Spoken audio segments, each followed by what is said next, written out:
too entitled. I think I'm just not going to talk about the hunger strike with them. Like, no, don't talk to me about the hunger strike. It's none of your business. I want to talk to you about ideas. I want to talk to you about anything but hunger strikes, and just like not let them have the privilege of talking to me about hunger strikes and condescend me. Like, no, that's okay. We're going to talk about something else that you can talk about, and just like get over it because they're just not in tune enough to understand that most of the benefits and rights that they have were because of people doing stuff like this. So I have had enough of it. It's always the same ignorance too. Just eat, you're better off a lot. Oh, you're in a death cult. Oh, it's like, oh, the armchair activism, the naivety is mind-blowingly bad. The egoism is just sickening. So I think that's what I'm going to do because you can't reach them. It's like a waste of time. Like you can reach them, but it takes like 20, 40, 50 times. And we just don't have time for that. Um, they don't care about hunger strikes. Okay, don't pay attention to that. There's many other things to pay attention to.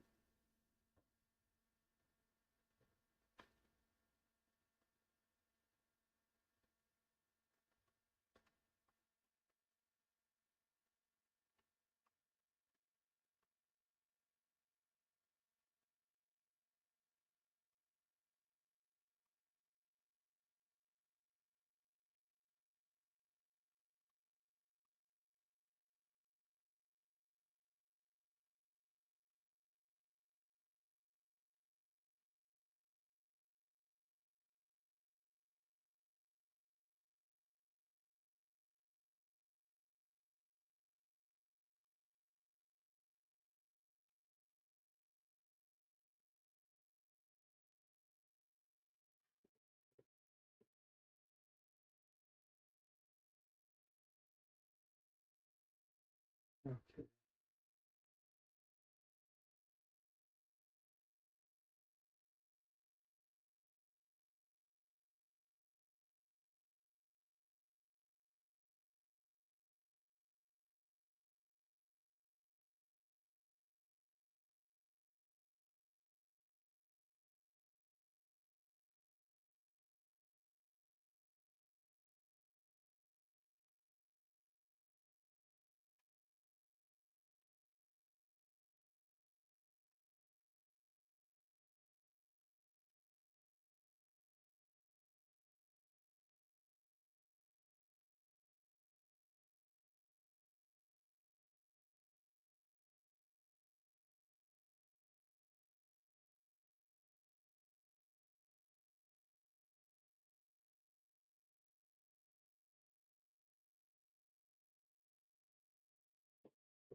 Oh.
Oh, yeah,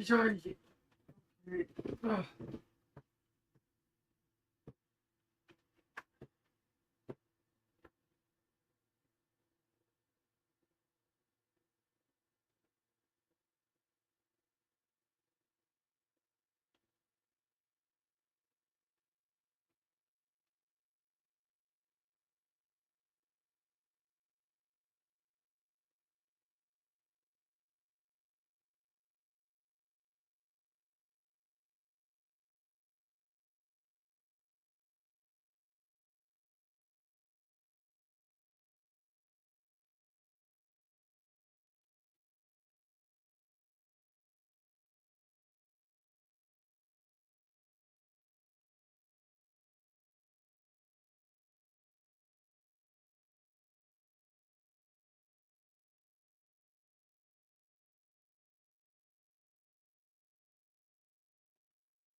Dang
it! Getting tired of using these apps. It just totally deleted what I just wrote again. Holy pro, man. Whew.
Silver good guy.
Okay, that's done. And I'm quite sure it may be a waste of time, but it's done.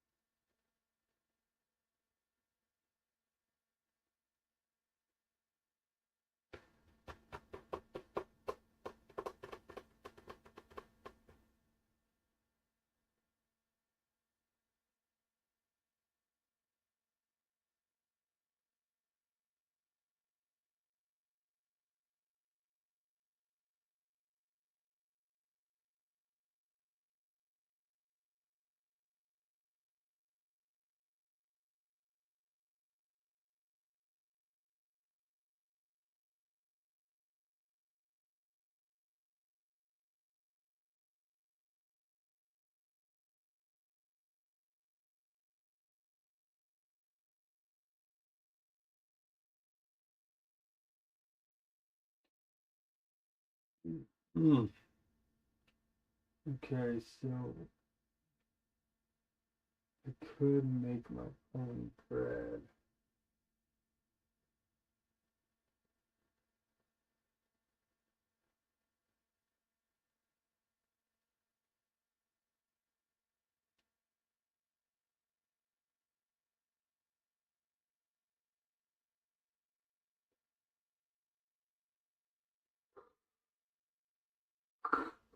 Oh,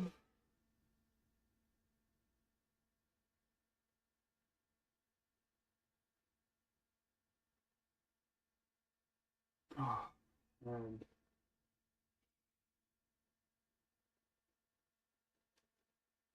I'm gonna do these exercises again.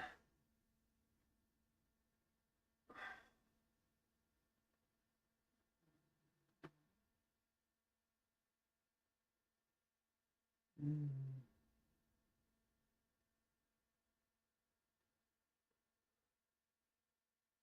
I'm feeling that. Oh, I'm supposed to stay like this. That's right. Ah! Ah!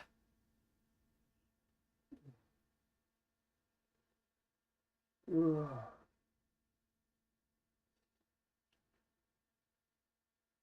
Mm. Mm. Mm.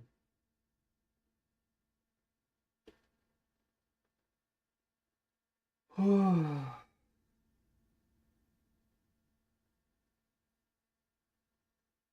Mm.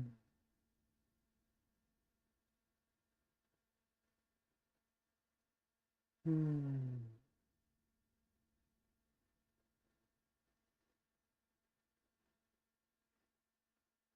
Mm.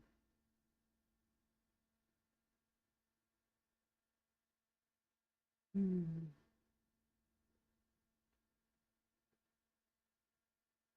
Ah.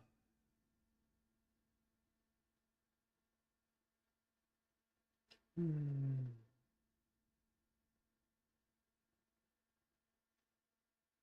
Mm.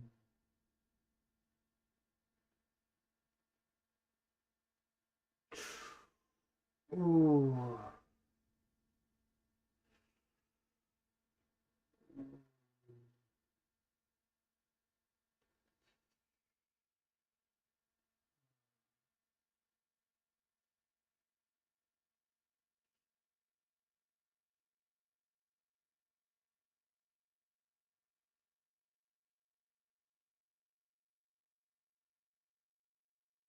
Okay.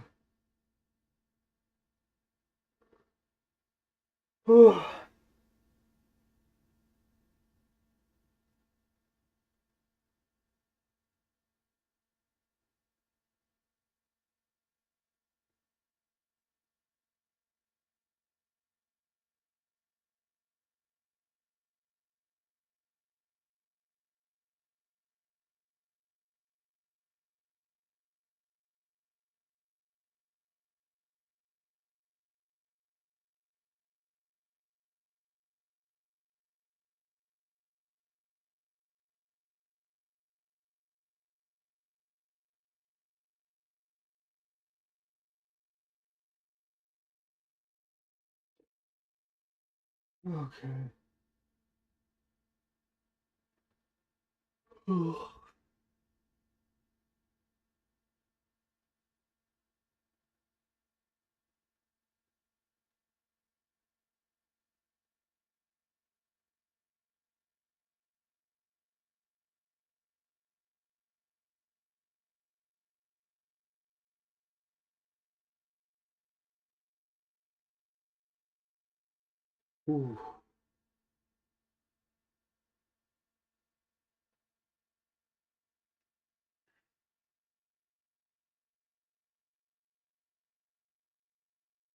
Oh.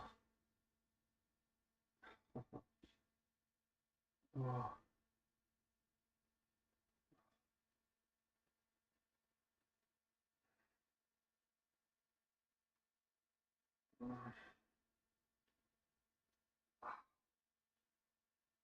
West Virginia.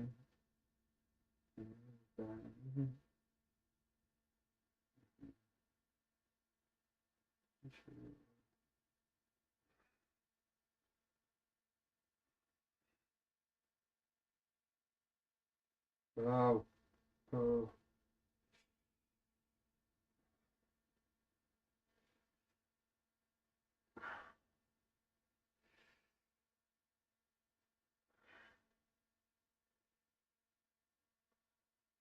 It says don't rub it. Something you're not supposed to rub it. You can flame it even more.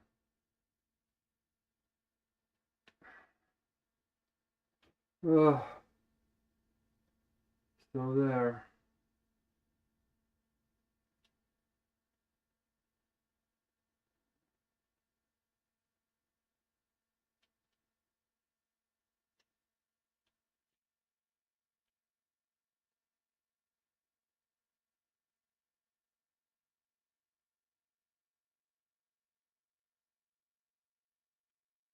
Ouch.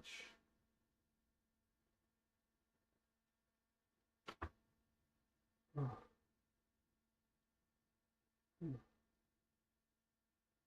Alright. Doesn't even smell good. Chemical tapping.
David.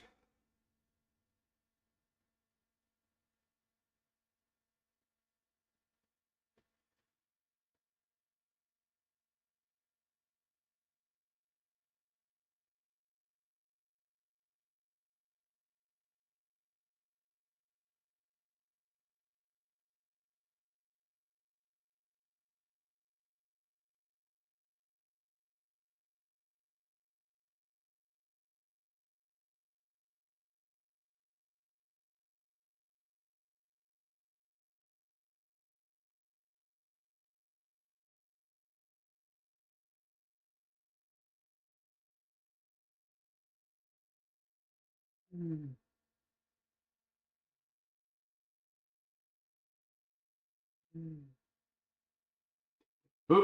Mm.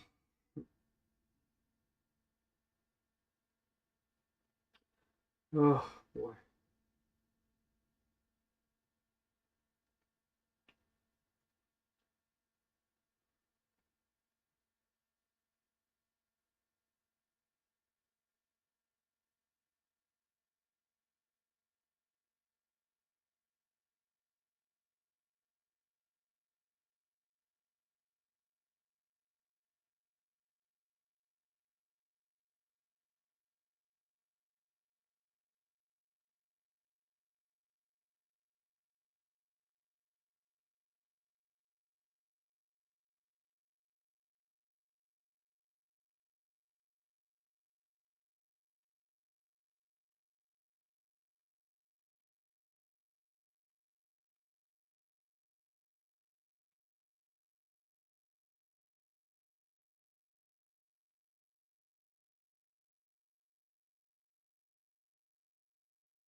Mm.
Good Lord.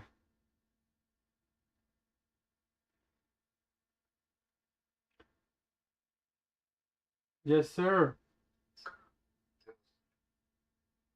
There we go. You have data. I'm tired. It's been a good day. It's been a long but a good day. We got lots done. How about you guys?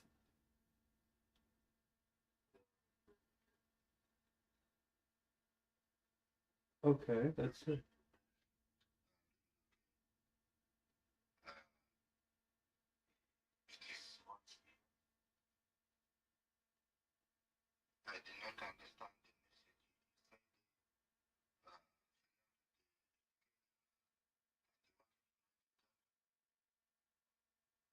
$300 or what was it? Oh, 300 people.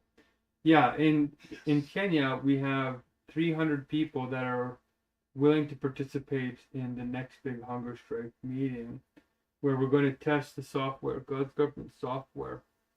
And there's different components to it. There's a meeting part, a task management part, and a matching part. And those three parts are now coming together so that we can start to pay people in a godly way and not just monetarily. Because as we grow the numbers, they're going to rapidly outpace our fundraising if we don't share the abundance that God has already put between us. So there's already an abundance, but we have to measure it in a new way. And the software helps us measure it very quickly when there's hundreds of people. We tried to do it when the groups were small and it was manageable, but when it's small, there's not enough resources to go around in a diversity that can actually satisfy everybody. So we're getting up now into the numbers that are high enough that using the network effect, we can start unlocking the abundance of God's natural economy. We call it the flow economy. So we have 300 Kenyans, and then we have your crew in Uganda. We can start to cross-pollinate because you're only about 500 kilometers apart. And if there is a road, is there a road between Kampala and Nairobi? Do you know?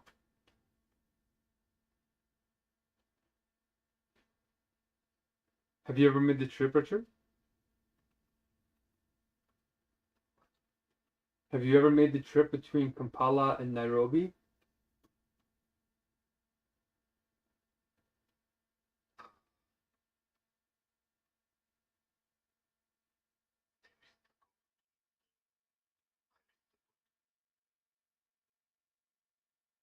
We're trying to connect.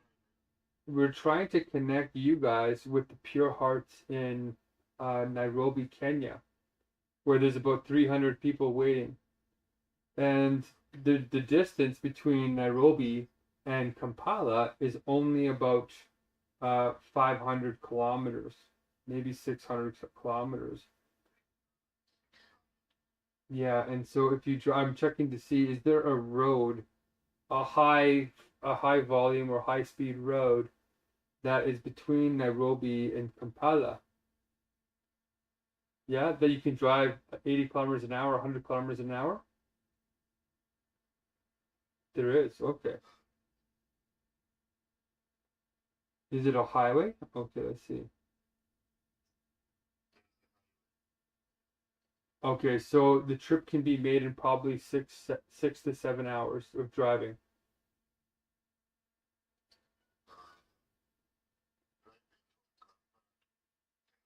Yeah.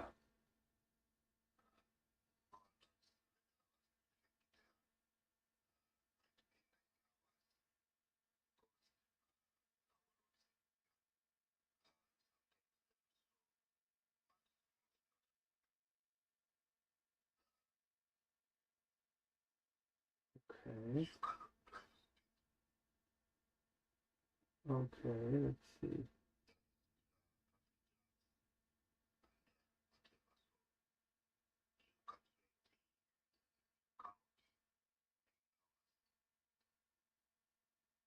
Okay, let's see. There's a place called Magu. Oh no, a place called Mahihu. Mahihu. Huh? Ma. There's two M's. Mahiu. Well, whatever it says. Okay, it's on the way. um. Okay, 9-hour drive. What about plane flights?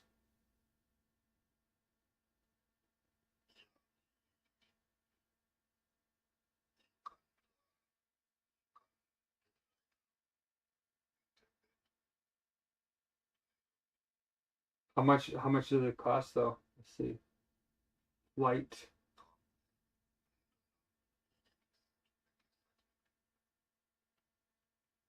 Let's see.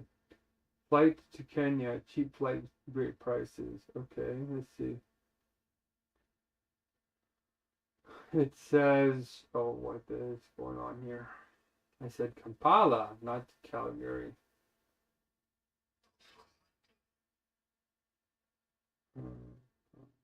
From where? Where's is that? Entebbe is in Kampala, isn't it?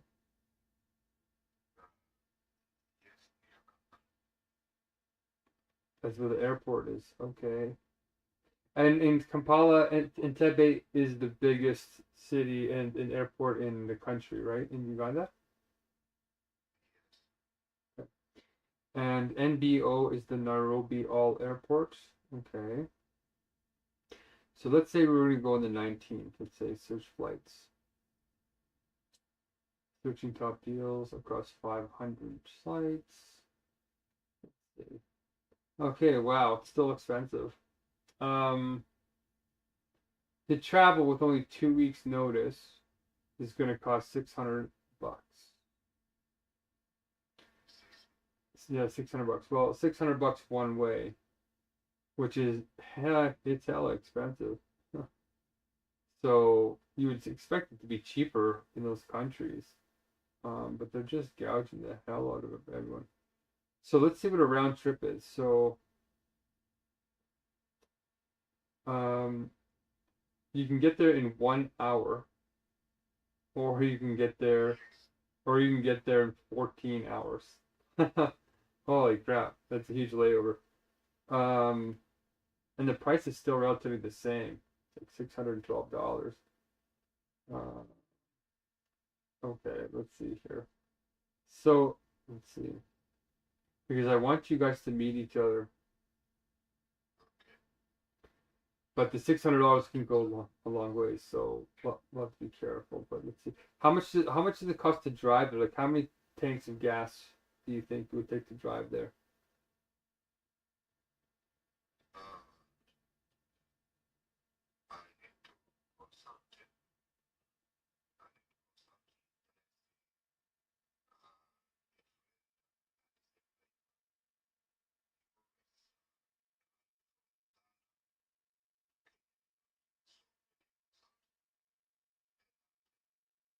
Why does he? What is he always driving in between there? For what reason?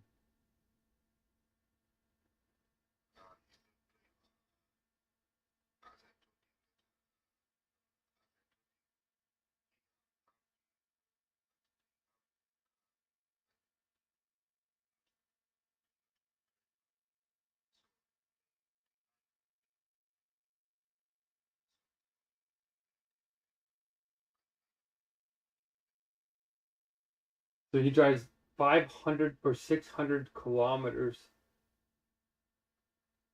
Isn't that like that costs like how much money? That's got to cost at least. So let's say a tank of gas in a car can get you over here. It can get you about 400, 500 kilometers. So I guess with two tanks of gas, you can get there, right? So you can get there, and it's not bad. And so how much does the tank of gas cost?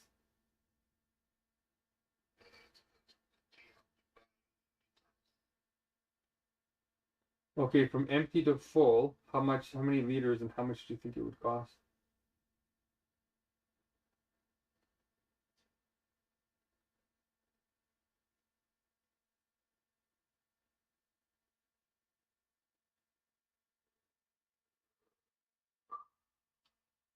Hmm. Oh, and by the way, it's $612 for round trip, so it's 300 there and 300 back. That's not bad. That's actually pretty doable.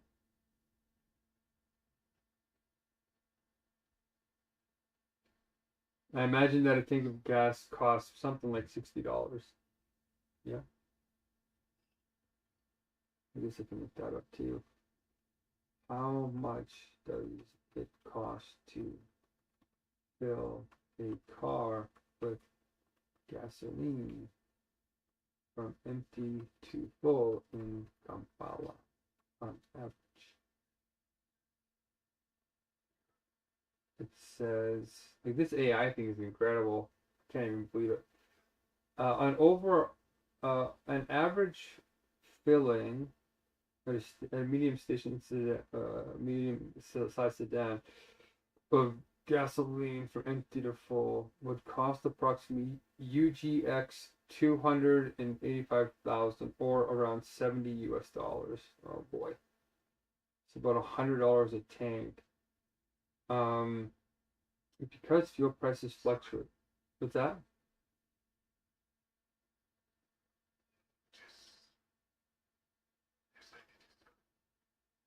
$70, 70 American dollars.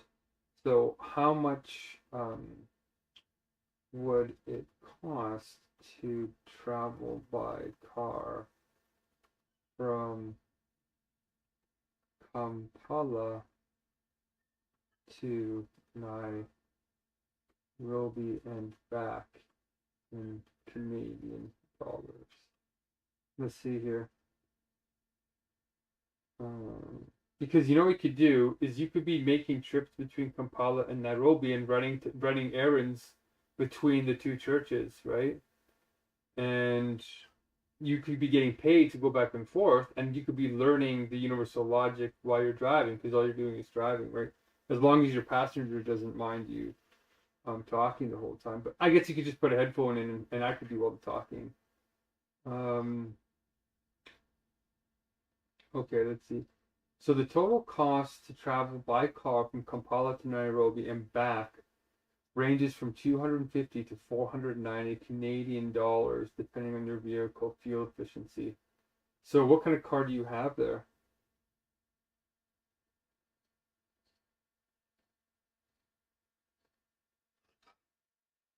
How much? What is your car? Like, what style of car do you have? Yeah.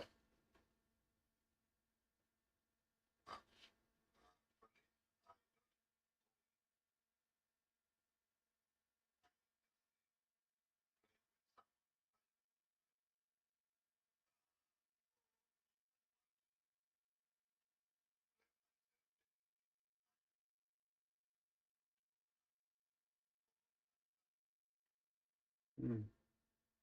Okay, so if you wanted to drive in a car, it would cost you, like, you're paying for that person's gasoline, and then you're paying for extra on top, right? Right? Like $100 extra. So that means the price would be somewhere between 350 and $600. So it's actually cheaper to take a plane flight. Wow, that is shocking. It is cheaper to take a plane flight now. Unless we can somehow bring down the cost, or your friend who travels back and forth, we get him to do it somehow. We get him to put packages back and forth. Because if you guys have a certain crop that we can start to grow over in Uganda, and they have something in Nairobi, then we could ship the food back and forth, or even Wi-Fi or whatever. Um, do you know any military generals in your country? Do you know any military generals?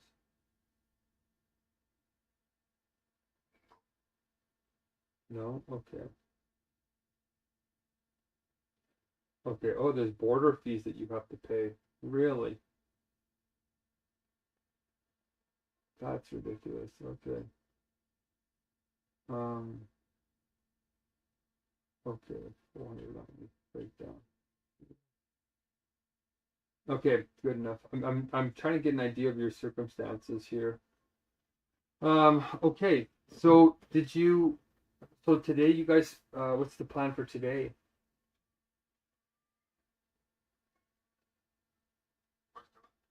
What's your plan for today?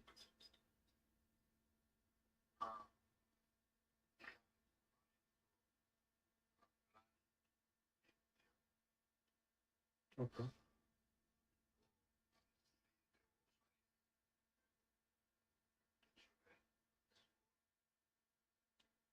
Okay.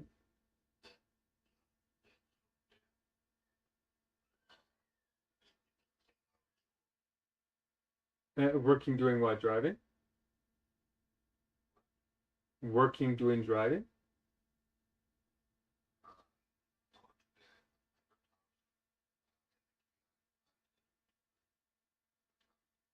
So what kind of work are you going to be doing? What kind of work are you going to be doing?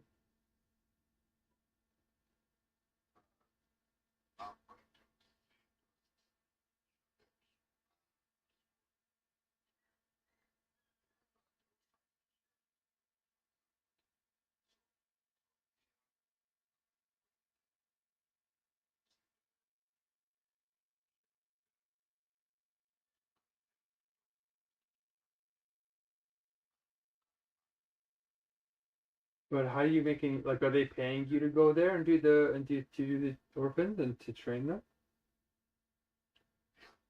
Okay, so that's your full-time job, is getting paid by, like, who is it, the nonprofit, or who's paying you from that place?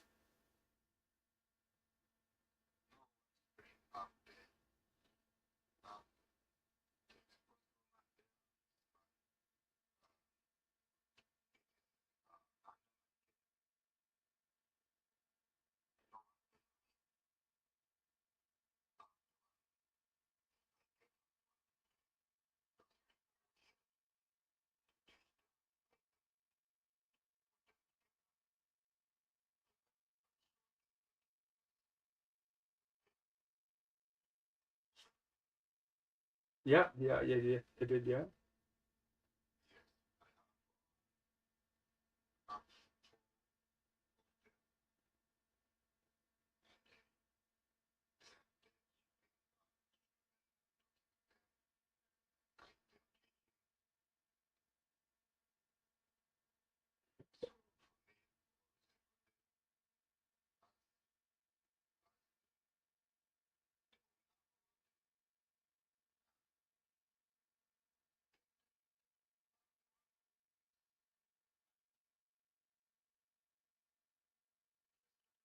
Yeah.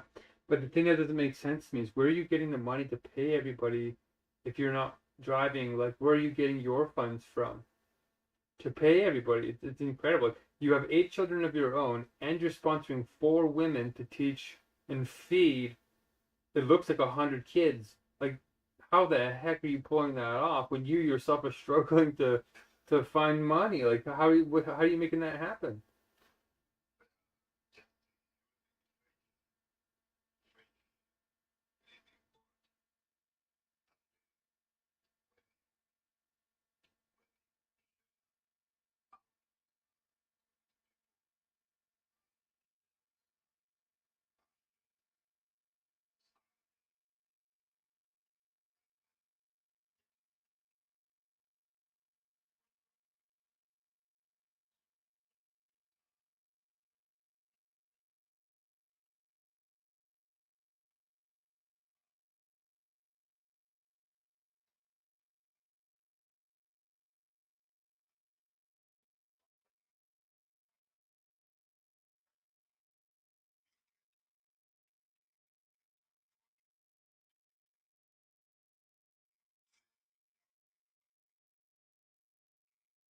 Hmm.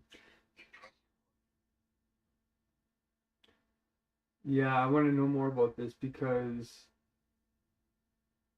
how much is the other churches helping, and who are these friends of yours, and how many of them are there? How much does it cost you, let's say daily? How much are these women getting paid? And then how much is the porridge costing daily, plus you're feeding them porridge in the morning plus food at night, right? Or in supper time.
American dollars every day. And if you only provide one meal a day, then it's more like $20 a day.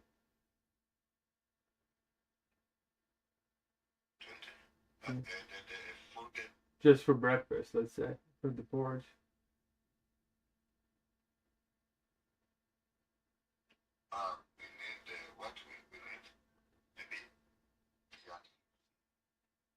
I mean, if you just have one meal in the day, just breakfast, then out of $75, breakfast is around $20.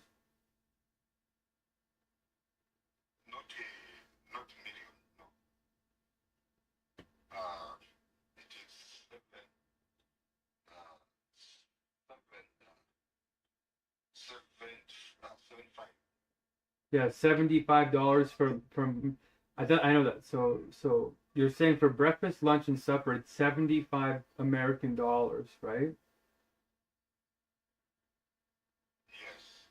Okay, what I'm saying is just for breakfast, you would spend 20 of those dollars, right?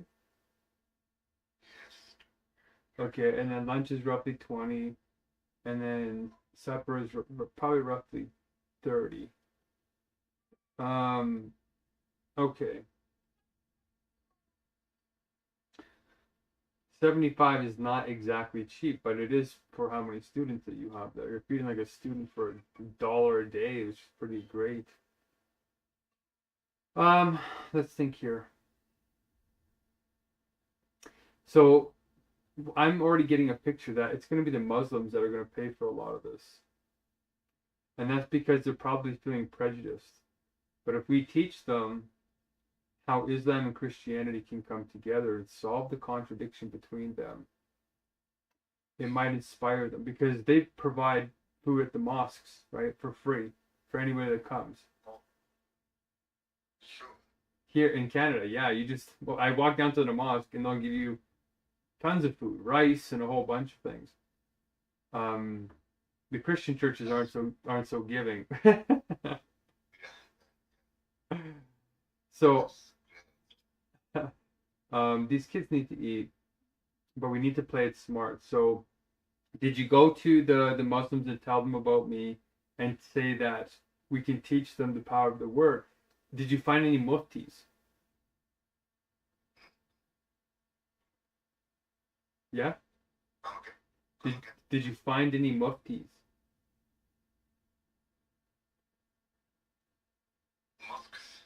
A mufti, like an imam and a mufti, those are Muslim terms for Muslim scholars.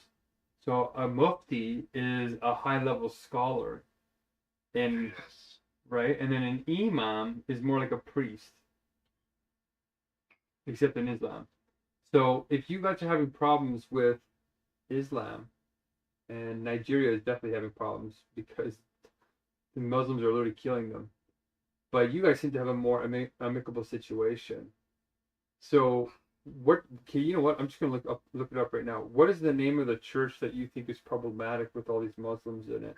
Let's see. I'm gonna find it all on Google Earth, and we're gonna figure this out because I have a funny feeling that's the solution here. And I know you don't see it yet, but trust me. Where there's love, there's peace, and the fragmentedness will decease. Let's do this. Earth. We should write that down. Where there's love, there is peace, and where fragmentation is in decease. Okay. So which church is the one that has all these Muslims in it?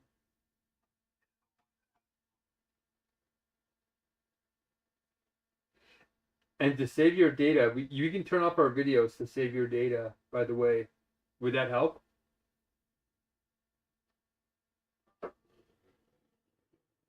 Yes, if we turned off our videos, it wouldn't use so much data. You can save your data for when we need to share our screens.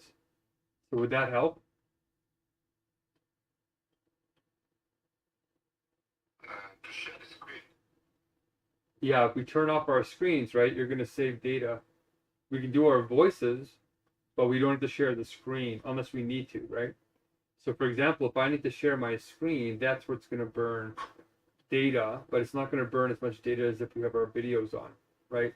My video's on now, but I want to share my screen. So I'm going to share my screen, start broadcast, and then we only use our data for broadcasting our screen. So you can see that, right? So I can go, and this is when we'll use the data, is when we need to share a screen. But otherwise, we don't need the screens to be on so that we can save your data, right?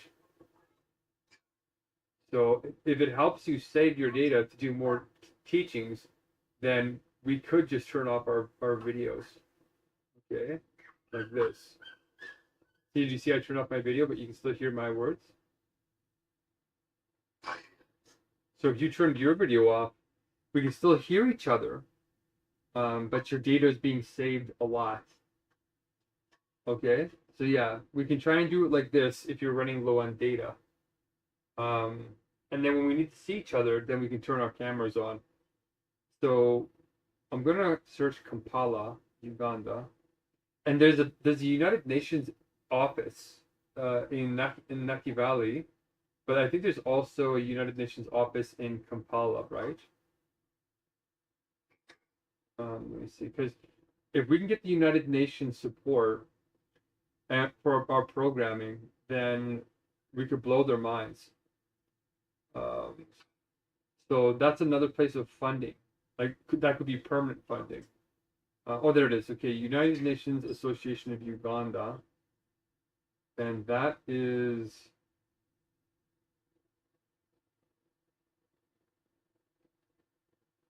okay.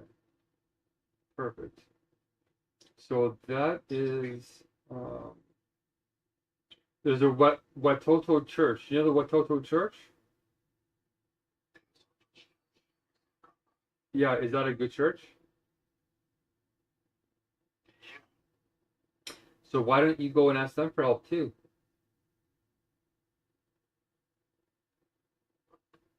Why don't you go and ask them for help too?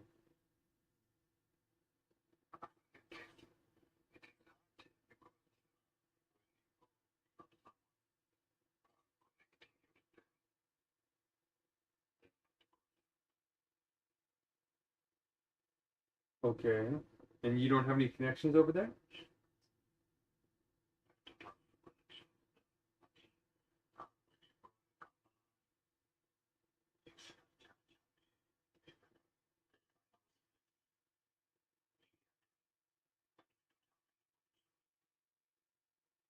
Well, they're my Christians, so I mean, we're uniting all the Christians. You are welcome in any Christian house, and that is the truth.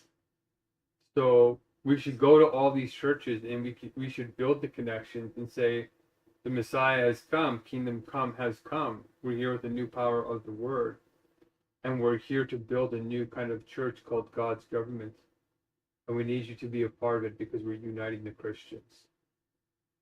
And they're going to say, well, how are you going to do that? And I'm going to show them how to properly speak language.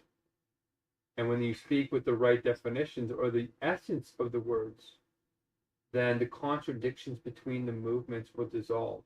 That's what's keeping things fragmented, is that there are contradictions.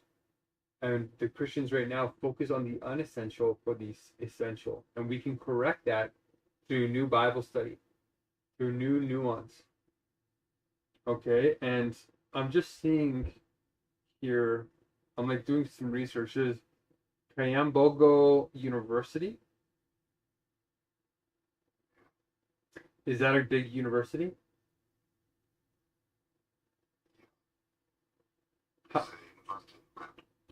Okay, let's see. How many people are there?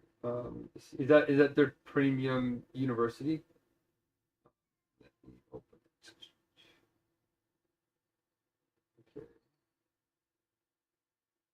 Okay. Because I have people who will give funds, but we have to be building something that is inspirational.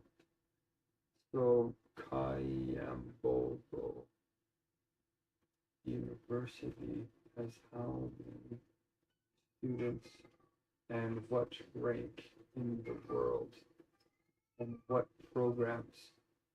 So I'm just going to do some reconnaissance here, some like research on them.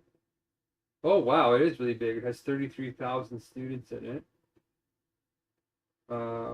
That's as big as the University of Alberta. So it's like a small city. But there's a lot of talent there. There's a lot of youth there that we could tap into. So the university generally ranks within the top 4 public overall universities in Uganda. Oh, it's pretty good. But its position varies globally depending on specific rankings. So the GS World University Rankings rank it 1,200th to 1,400th globally. Okay, that's okay.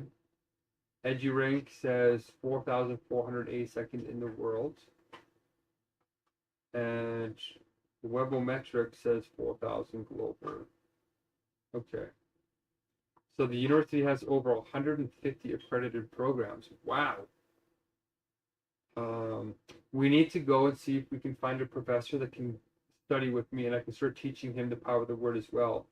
Because at first, it's very high level.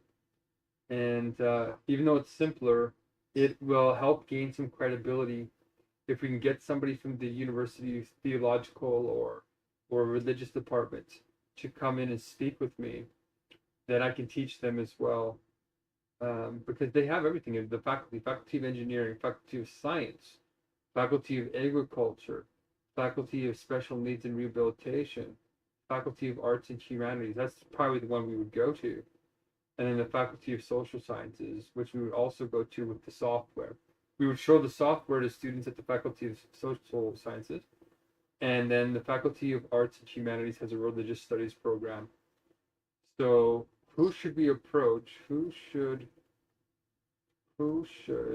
we approach in teaching Hegel as the new breakthrough in God's word and our fairworldspirit.com cultural facilitation and justice meetings, low rules, as well as the task, global task management to run God's government. Who could we speak to that would immediately and enthusiastically support this, and maybe even mobilize funds and student researchers. Okay, let's see what it says. Um, hmm.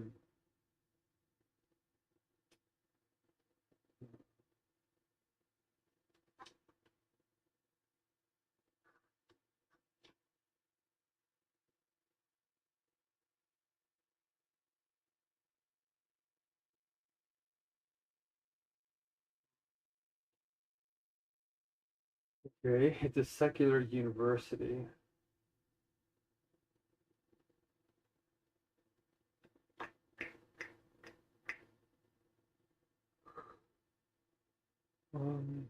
The theological angle. They have a Master of Arts in Religious Studies. Okay. Academia will not define a global task. You must pitch this separately to technical innovators. The Kayambogo School of Computing and Information Sciences. Speak to the faculty members specializing in information technology workflow. Okay, wow, they have a lot at this university. Um, they don't like religion at the university, it looks like. Okay. Well, we can do it in a scientific way and a godly way. I can do it in all ways, but um, hmm, okay. Mobilize funding. Okay. Directorate of Research and Graduate Training. The body oversees the university. Okay. Okay.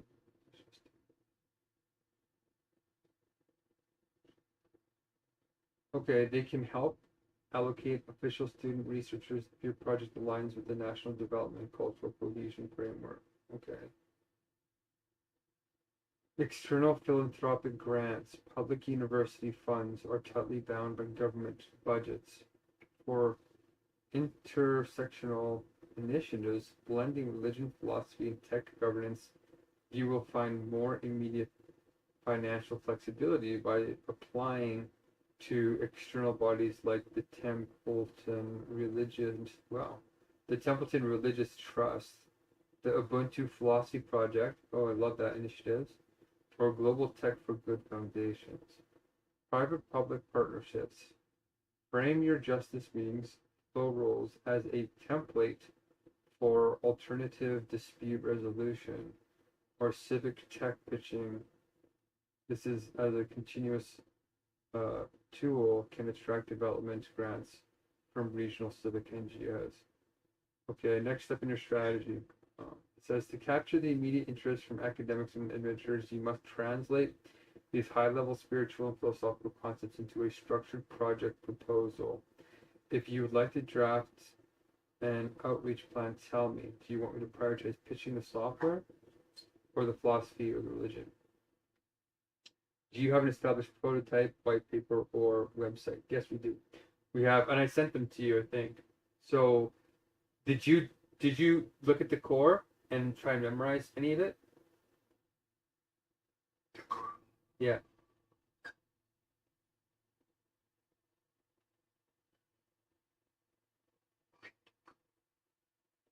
I sent you a bunch of links, remember?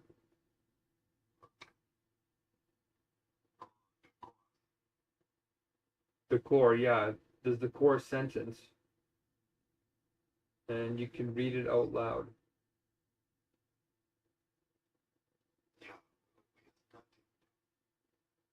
Yeah, and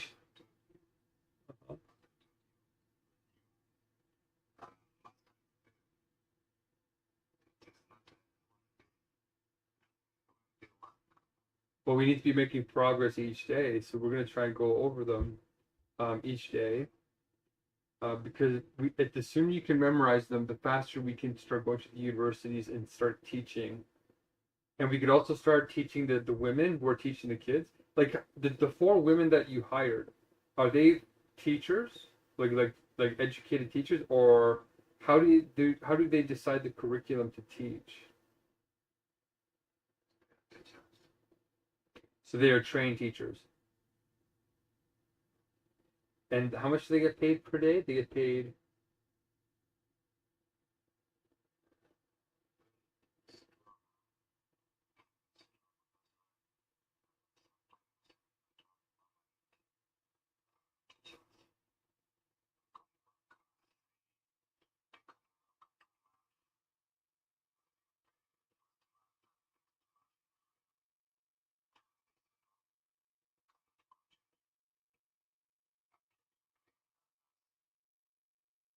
Okay, so how much? How much? Yep.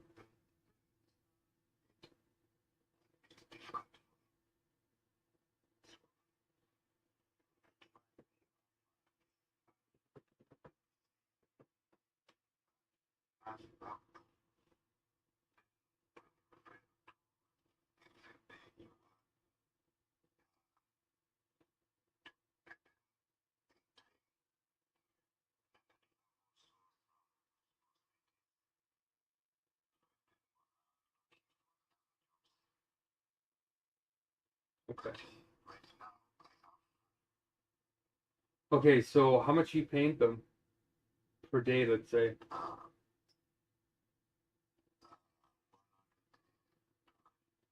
$100 a day per woman.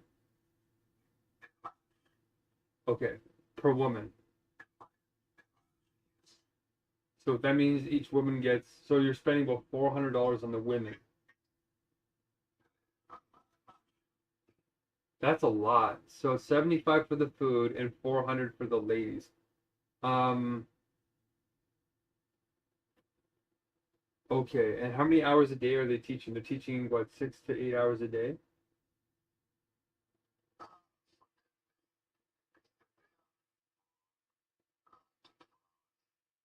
Wow. Okay, that's not bad, I guess.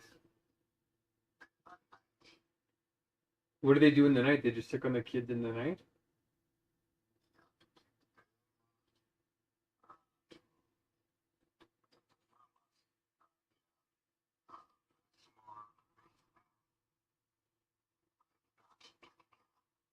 Okay, okay, that's actually pretty amazing. Okay, $400 a month. So you're spending about $500 a month to keep that place going. And so where are you getting these funds from? Because this is pretty substantial. This is like you know, if you're getting this from friends, they must be getting pretty fatigued now after a couple of years. But are you going back to the same people every time? No, go ahead.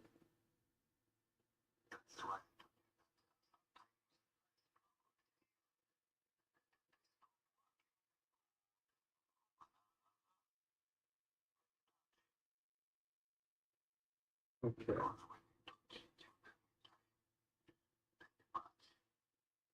Yeah, I know. I'm having the same issue here.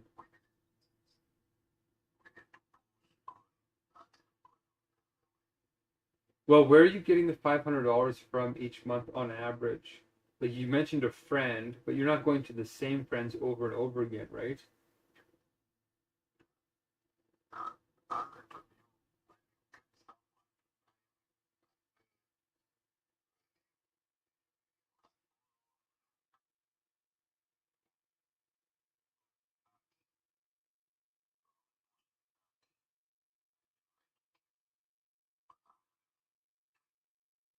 Okay, so if you do the car driving, how much do you normally make doing a full day of, like, let's say 8 hours of car driving?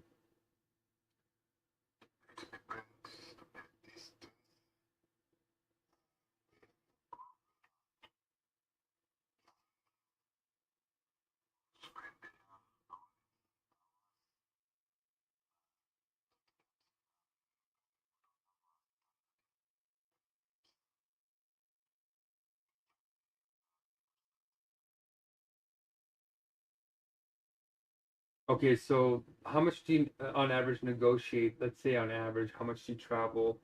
Do you make $100 a day? Do you make $20 a day? Do you make $50 a day on average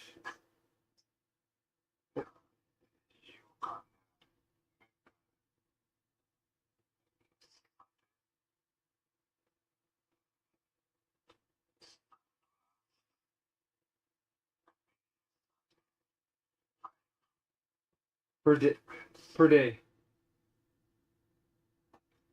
And how much of that is the cost? Like how much of that is gas?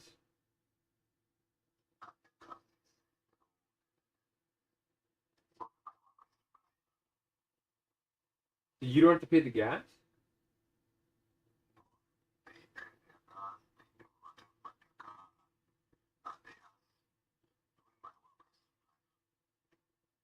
You have more than you have your own drivers? You said you have your own drivers, like you have other drivers that work underneath you? No, I have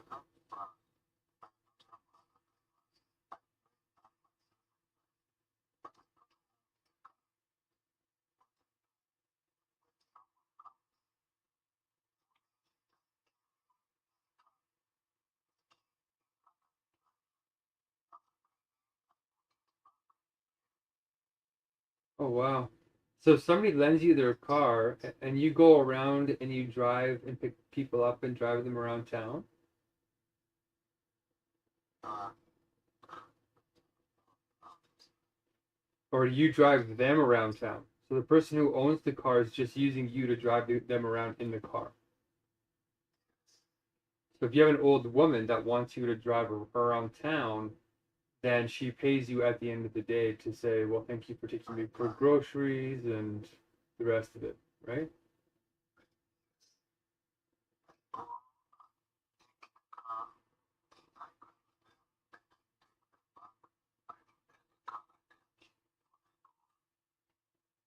So do you have to walk to their house, or do they drive their car to your place and then you get in and you drive them around? car, they give their cars because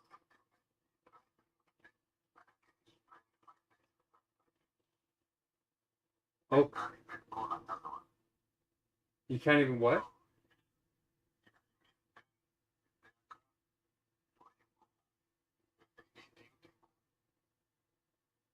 Okay, so that's really incredible. Like that takes a lot of trust for somebody to just give you. Do you know these people like as friends, or are they really just random people? uh,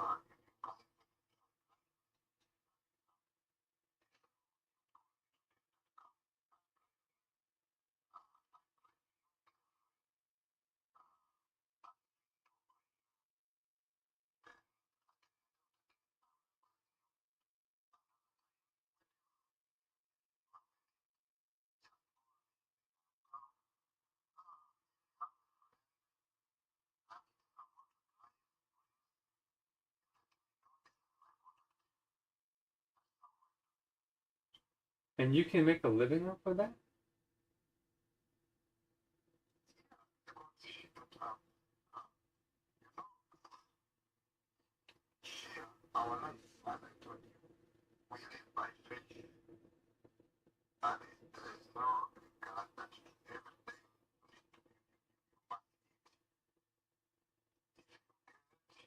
if you miss sacrifice. Okay, hold on here. That's actually pretty good. That's really good pay. The guy in Kenya works 8 hours for $1 an hour and makes $8 an hour. So if you're making $35 an hour, how long are you driving for? Maybe I'll text you because when I'll text you that dollars. You might think you might think I pronounce it badly. Okay. You said $35, right? Let me text. Okay, sure.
Okay, I think so.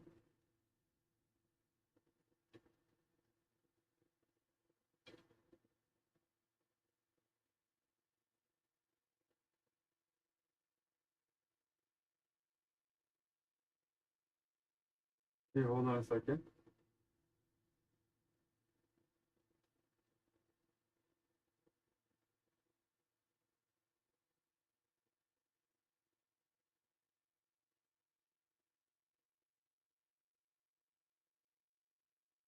It doesn't show.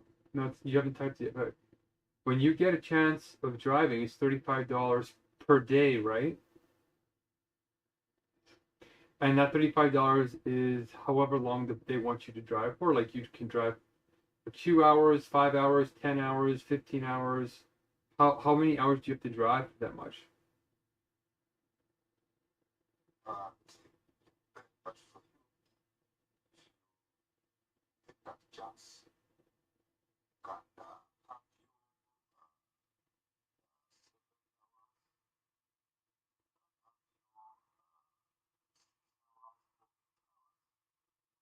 Okay, and which one is the most common for $35?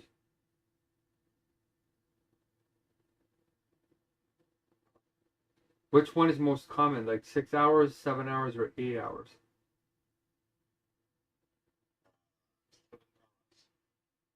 Okay, so you're making $5 an hour, which is good. My friend is only making $1 an hour for 8 hours. So, how can we get him driving in Nairobi?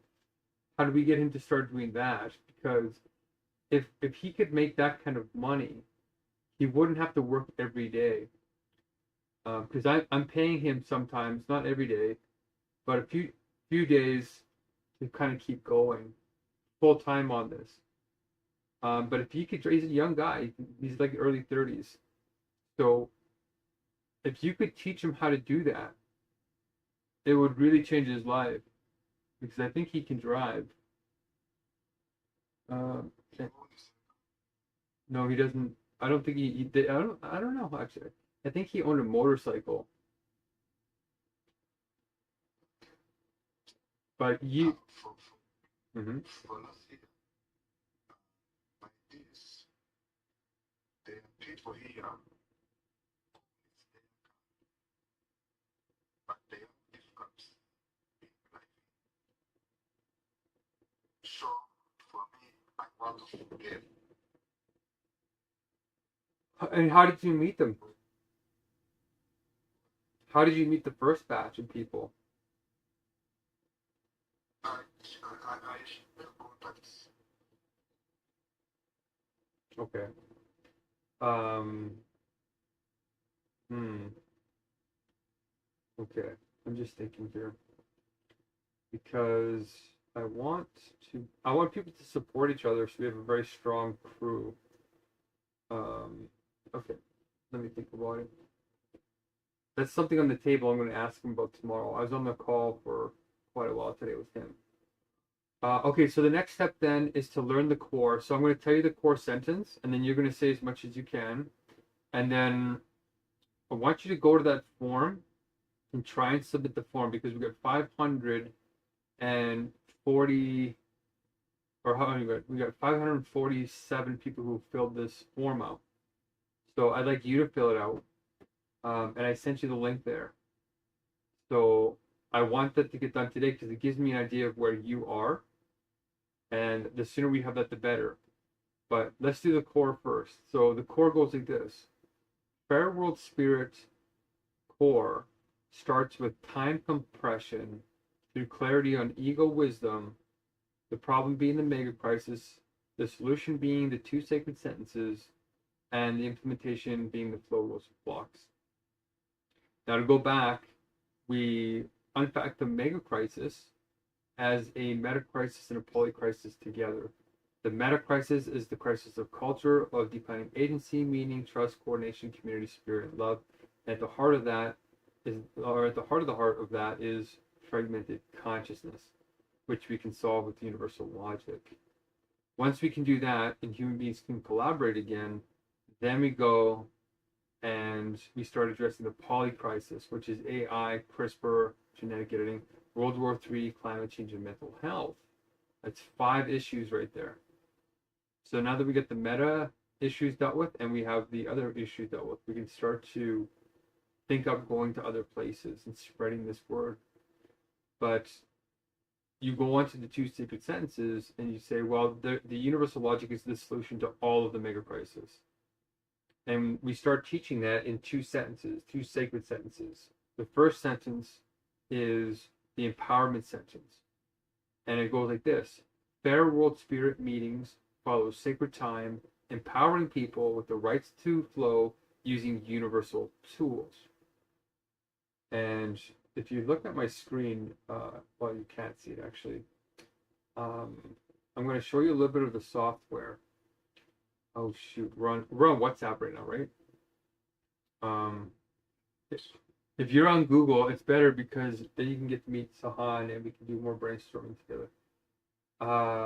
Okay, how am I gonna make this? Well, here, look at my screen right now. I'll turn my screen on, and I'm on Wi-Fi at home, so I mean, I can go all day with my phone on, but it's gonna drain your battery.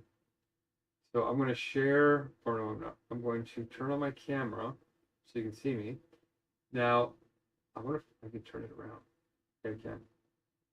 Okay, I can see what you're saying. So let's switch this around. Oops. Well, it won't let me. How do I put this in the foreground?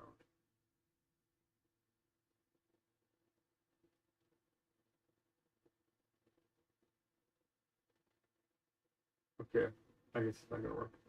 Whatever. Okay, so here's the software that we use. And I'm just gonna hide it. I'm just going to go up here and turn this off. So when you first log into our software, right, you're gonna see a little camera button up here in the top corner, and you're going to see three tabs: a universal, a particular, and an individual. You don't know it yet, but this is a godly order. This is God's alphabet, technically, the beginning of it.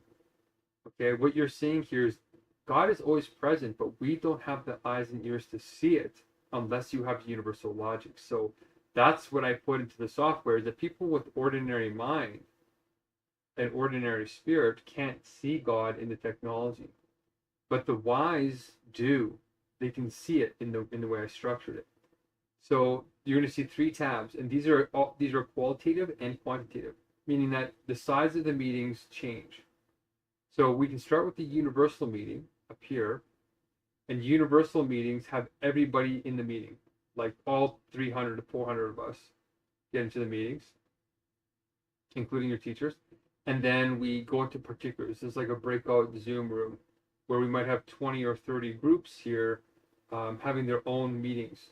So you can see here that we have a carousel of different groups: group 48, group 41, group 42, and you can see what the topic is that they're talking about, the content in any of the meetings. Okay, so this is where you have particular meetings. But you can also have individual meetings over here at the final one. And it's just you and somebody else meeting one-on-one inside of this meeting.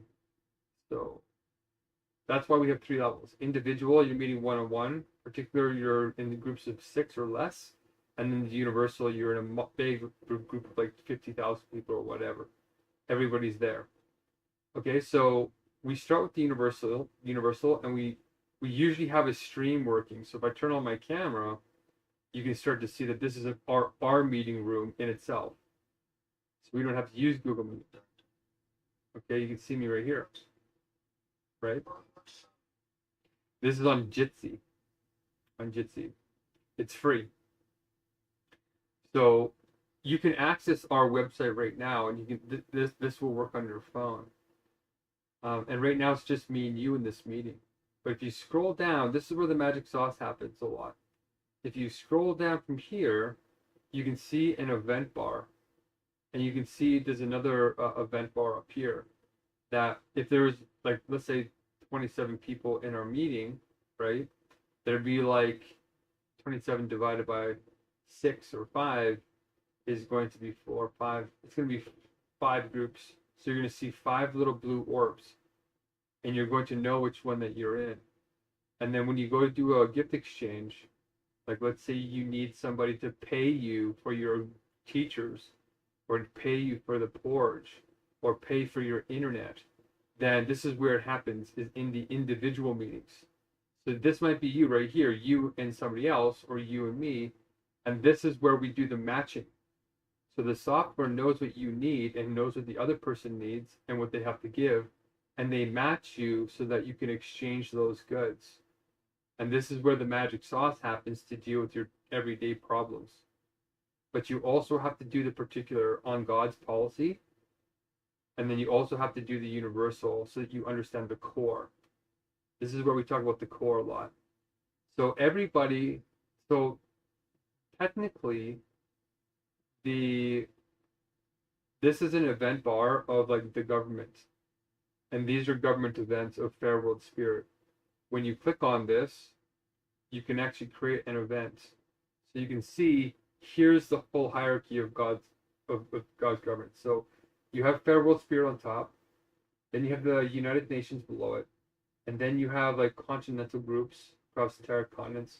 Then you have national groups down here, and then you have provincial, regional governments, and then municipal, mayoral governments, and then communities, and your community league, and then your family.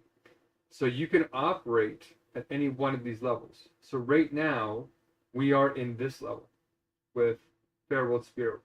We're seeing these dots as events that it uses to schedule meetings. So right now we have one meeting scheduled down here. I wonder if I can do it sideways. Can't see it properly. If we have one meeting down here, right, that's what this dot is. We also have an archived event over here. So when you click on these, it drops down some timers like this.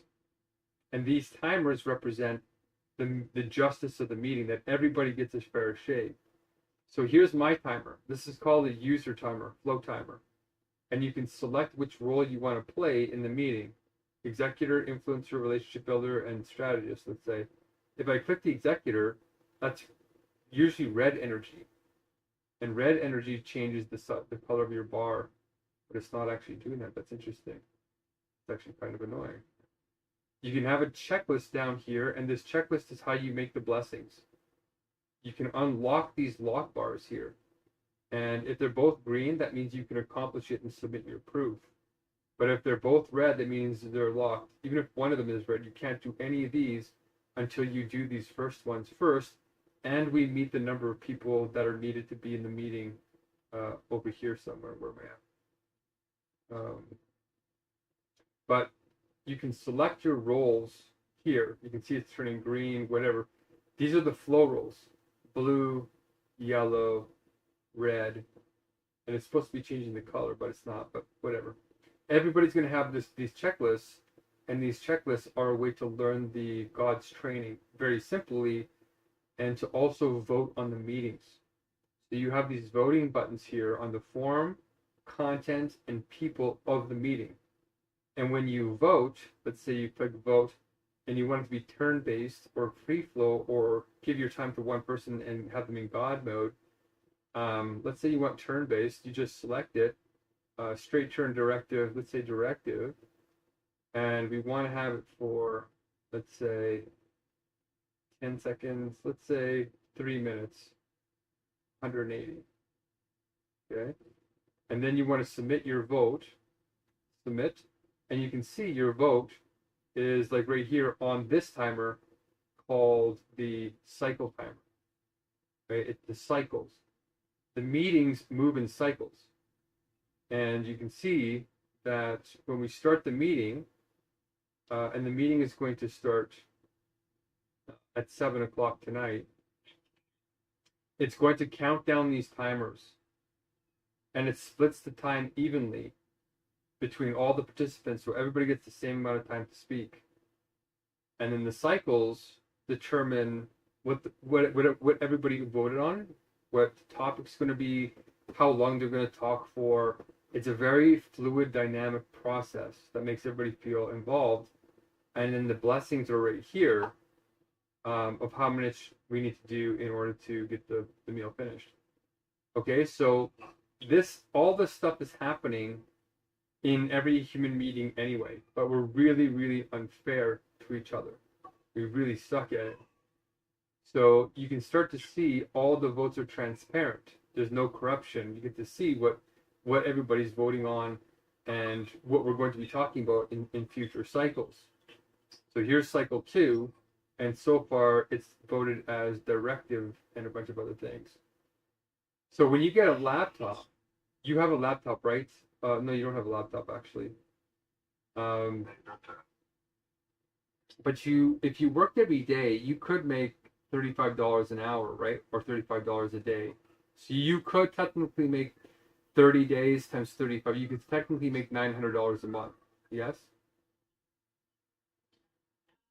That money, I get, but there is possibility even to buy the stronger battery in my phone is another difficulty thing because you need to pay teachers, you need to get daily food for your family, you need to get the orphans, children, the teacher's salary. You find you don't have even a single coin to use other things. That's why even the phone you can have, like now as we are talking, I was spending good time, good hours without having the battery because it's about to go. Okay, well, we need to manage the time a little bit better for you. I see here. You changed it. Okay. No, there's 7 is here. What the heck's going on here? Okay. So basically, you're getting a sense of the software, and there's something called a task galaxy as well. So when you talk, you generate ideas and you generate tasks, but people don't normally like checklists. They like these graphics that show each ring as time, right? You can kind of see right here that we're dragging the rings in and out, and you can see the times on them, right? You can see it's 2026. Each ring color is a different time zone, right? This is year, this is day, this is month, this is decade. The blue ones are decades. So let's say you have a task and you're over here and you want to set a task on Tuesday the 10th or Tuesday the 14th, oops, up here. So then you can go anywhere in your galaxy and you can double tap and it will create a task for you that you can assign to somebody. So you can create this and you can give it a name. Oh, there's a bug here. And we can give it the name of like feed children porridge. Let's say, right? Porridge. And once you submit it, whoops, or a teacher salary, yeah, there's a whole bunch of things that you can try and basically do. So if I refresh this screen, there's a lot of bugs because the AI is working on it right now. But oh, I see, it deleted it. So you create a task basically, and you can keep splitting that task until you can share it with somebody else, and you can have meetings on those individual tasks. So right now, though, I switched it all up so that the meeting structure happens first. So you can have really high performance meetings that create a whole bunch of ideas, and that does it justly because everybody gets their own timer, right? And you talk, and there's ideas, and these ideas get extracted into more tools for you. So like this is the simple version of the timers. If you click advanced, like up here in the corner, you click advanced, then it actually gets a lot more complicated. There's a lot more that you can do. So now when you click on your timer, you have a checklist. But when you open up the checklist, there's also all these other checklists and all these other things that you can do. There's vetoing, there's note taking, there's donating. You can give your time to other people. So if you're over here, you can give 1 minute to to Michael, let's say, oh, who's Michael? Interesting. So you confirm this, we're donating 1 minute to Michael. So my 85 minutes goes down and his goes up by a minute when it's working correctly. Right now the meeting hasn't started because the time hasn't arrived. It's not June 7th yet or July 7th. So we just put it on simple up here so that you don't have to deal with all these numbers. Once you get the hang of it, it does take a little bit to learn it, but once you get the hang of it, these meetings end, they start on time and they end on time, and everybody feels like they had their voice heard. So basically, this is what a classroom is.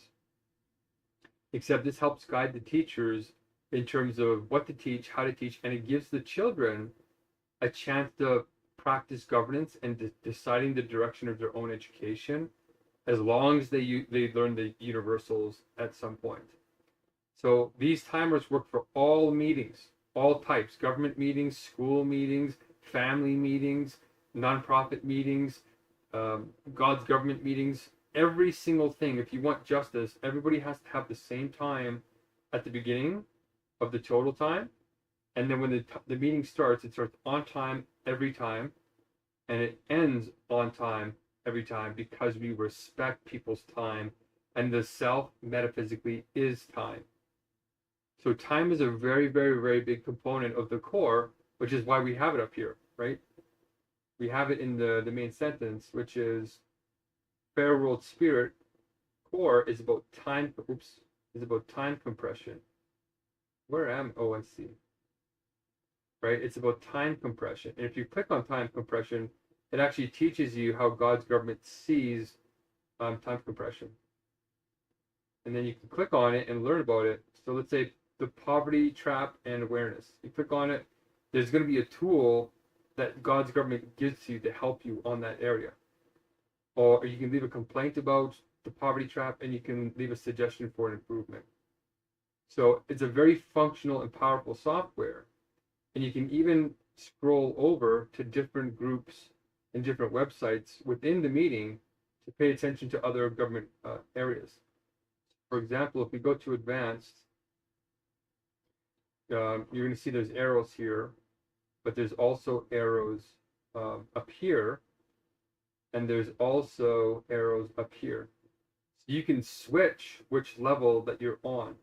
So if we go to civilizational, which is the United Nations, and we go down, then you can actually see the United Nations link scrolling somewhere here. Oh, maybe not. Okay, interesting. Normally, there it is. So that's the United Nations stream 24/7.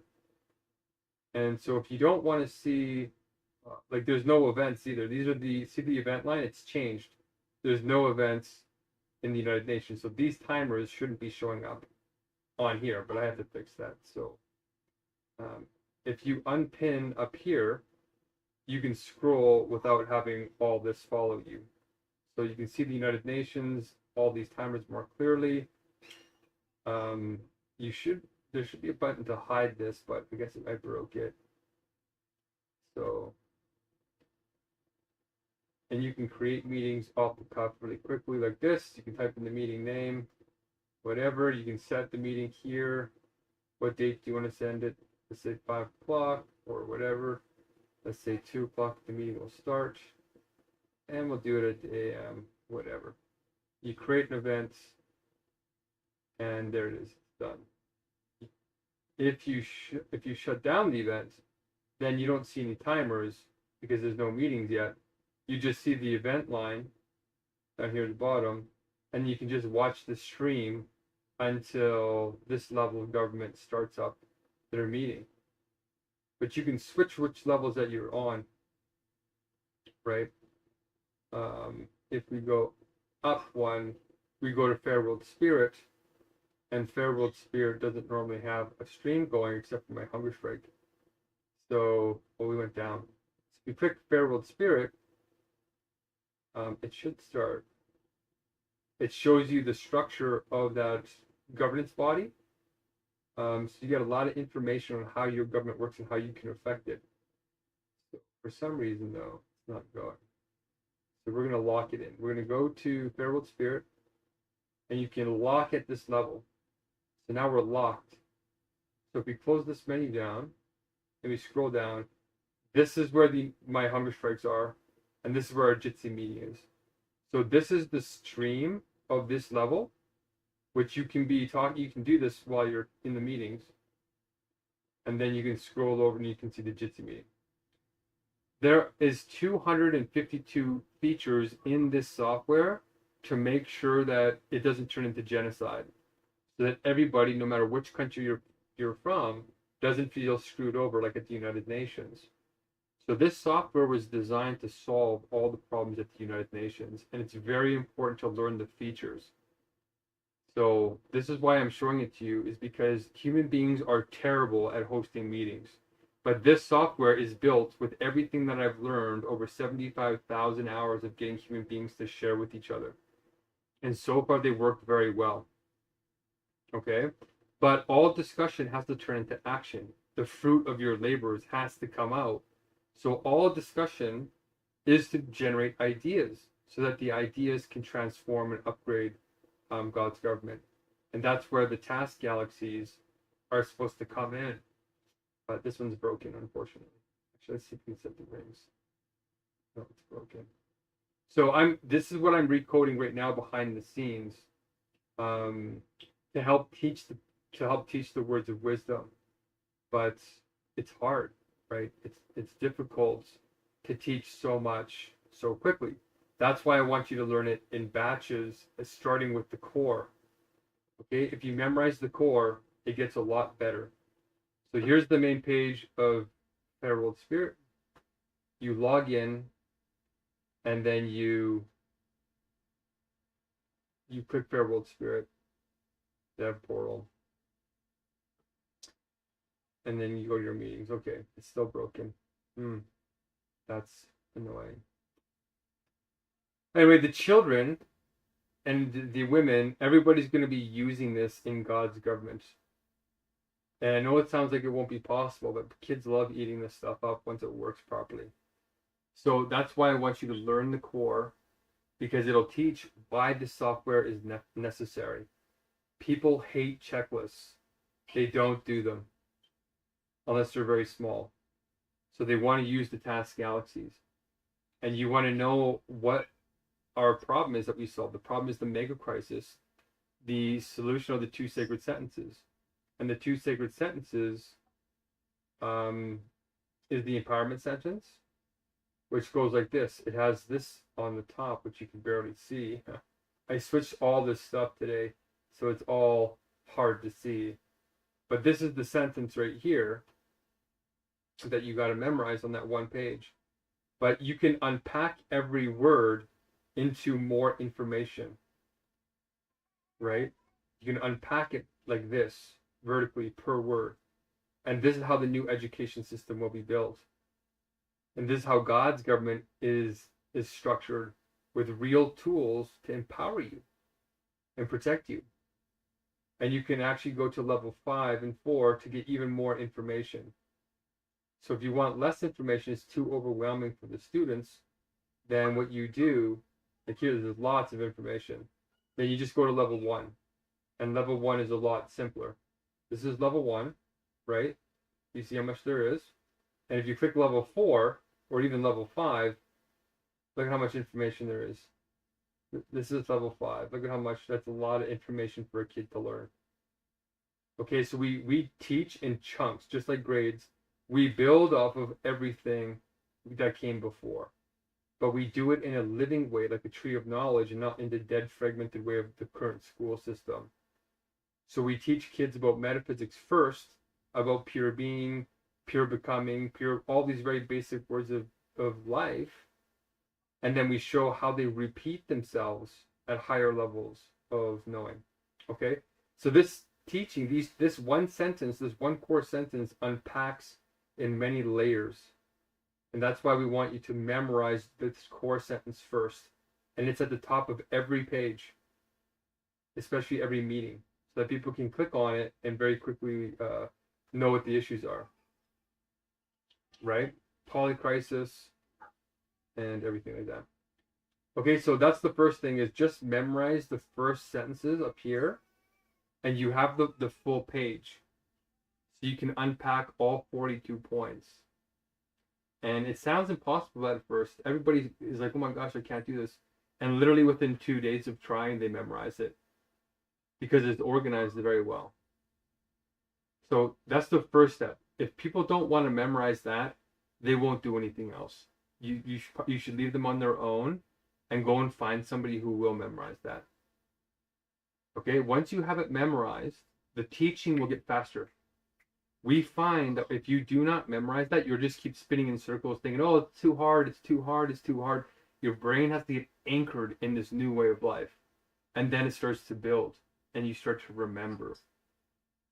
Okay, so that's the goal. Learn the core. It's the new paradigm shift. And then once you have the core memorized and the meeting structure memorized, then we start teaching the universal logic. And the universal logic is how God's mind works. So it's the real reorganization.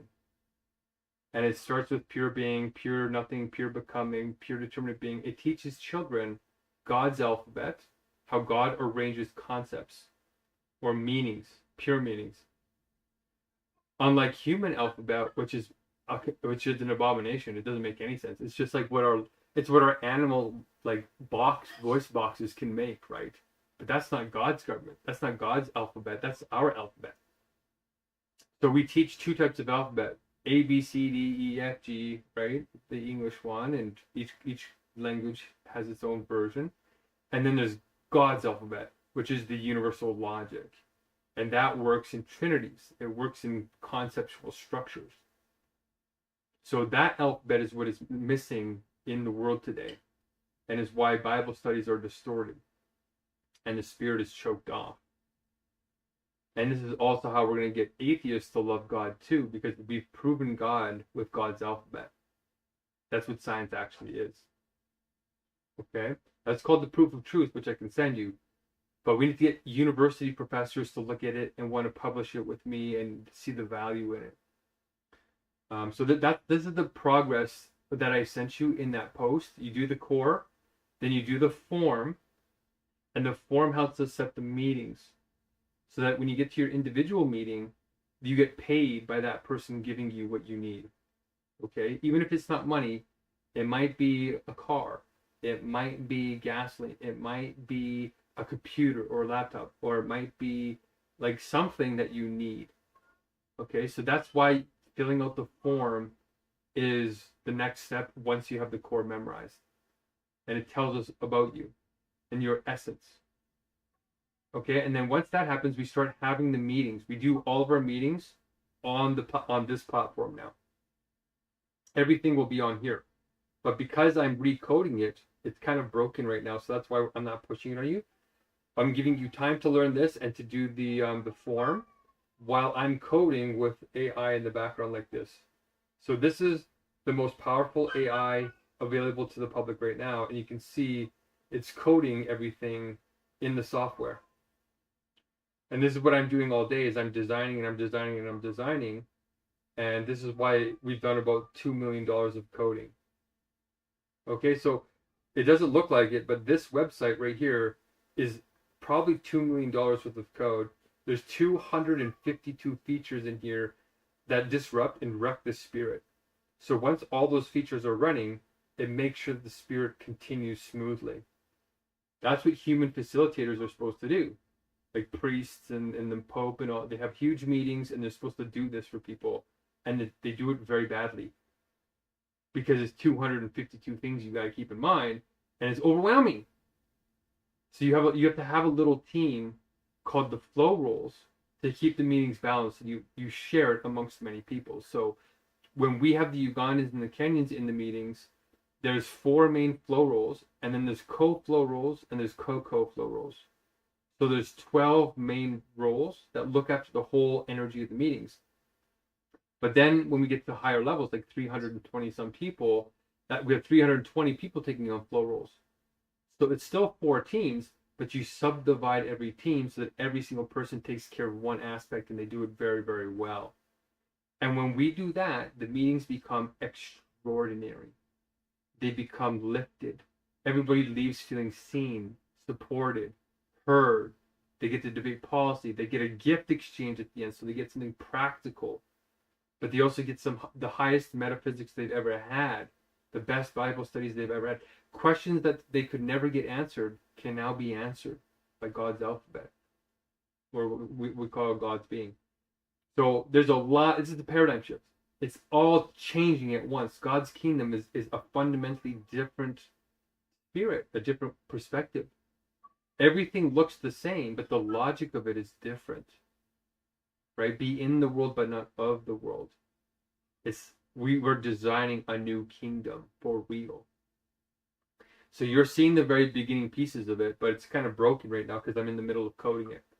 So that's why memorize the core over the next 2 days or so, and then do that form. If you do that form, I can put you into the next meeting. We're gonna have the next meeting on July 10th. So in about 4 days from now, we're gonna try and do a meeting, which is why I'm pushing to try and get the software finished. And it's gonna be at 8 o'clock to 11 o'clock my time, which in Ugandan time is 4 o'clock to 7 o'clock, I think. Okay, so I'd like you guys to have the core memorized, and then having the form done so I can put you guys in the matching system. And then we're going to have a universal meeting, a particular, and then in the individual, you're going to meet somebody who might help you. Okay, and we're going to do a mock meeting. You don't get any paid money, but you get paid by the other people giving you a gift. And if people like that, then maybe we'll do it again. But if people want to do a real meeting, like all 328 of us in there, and try and get all the blessings from my meal, which is roughly 6,000 blessings, then we have to do the checklist. And I might pay people something between $1 to $2 an hour. We'll see. Because whatever money we spend on these meetings is taking away from spending on the school or God's government physically. So the money we're pulling between your money, my money, Sahan's money, we can start to have a little bit of a trickling in of keeping things going. So that's what we're going to do. We're going to do a meeting on the 10th. Then we're going to do a meeting on the 17th. Then we're going to take a gap week, fix the software, give people a break. And then we're going to come back on July 31st and do a real meeting with 324 people. And then we're going to do another meeting on August 7th, which is hopefully going to get all the blessings done so I can eat whenever I want. So we're going to get ahead of the ball so I don't starve for 66 days.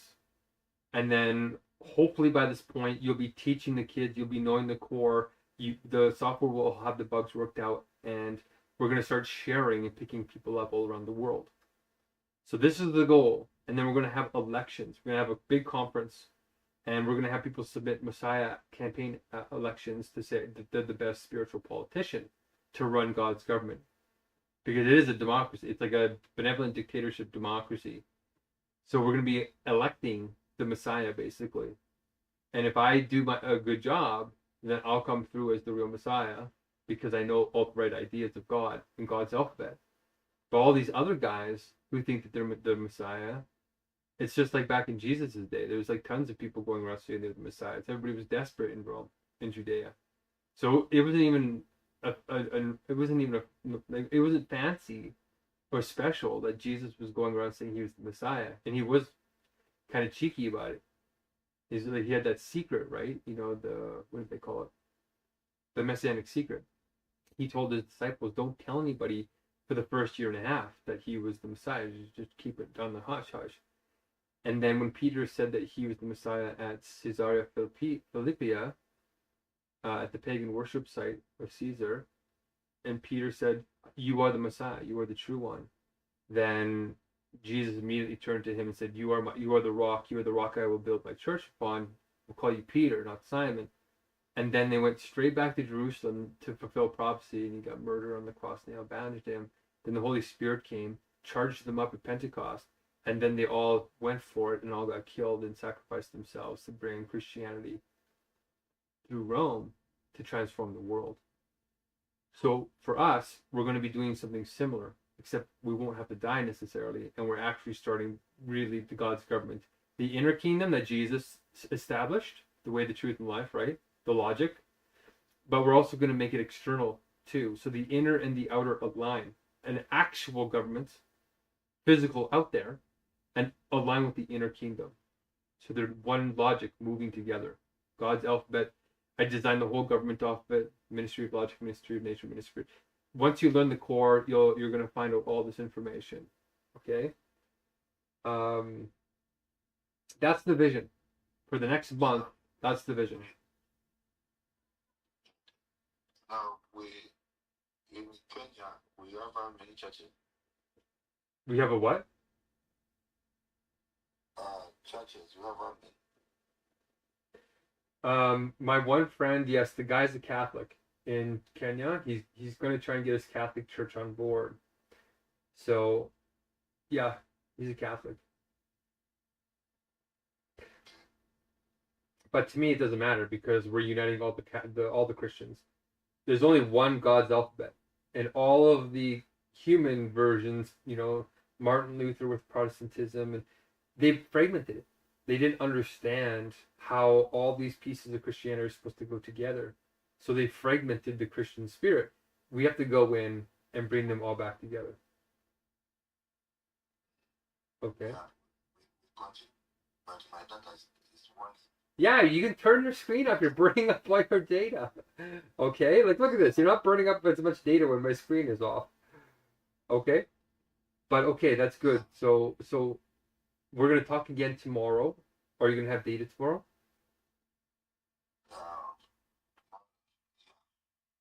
Okay. So then tomorrow we'll talk again at what time works for you?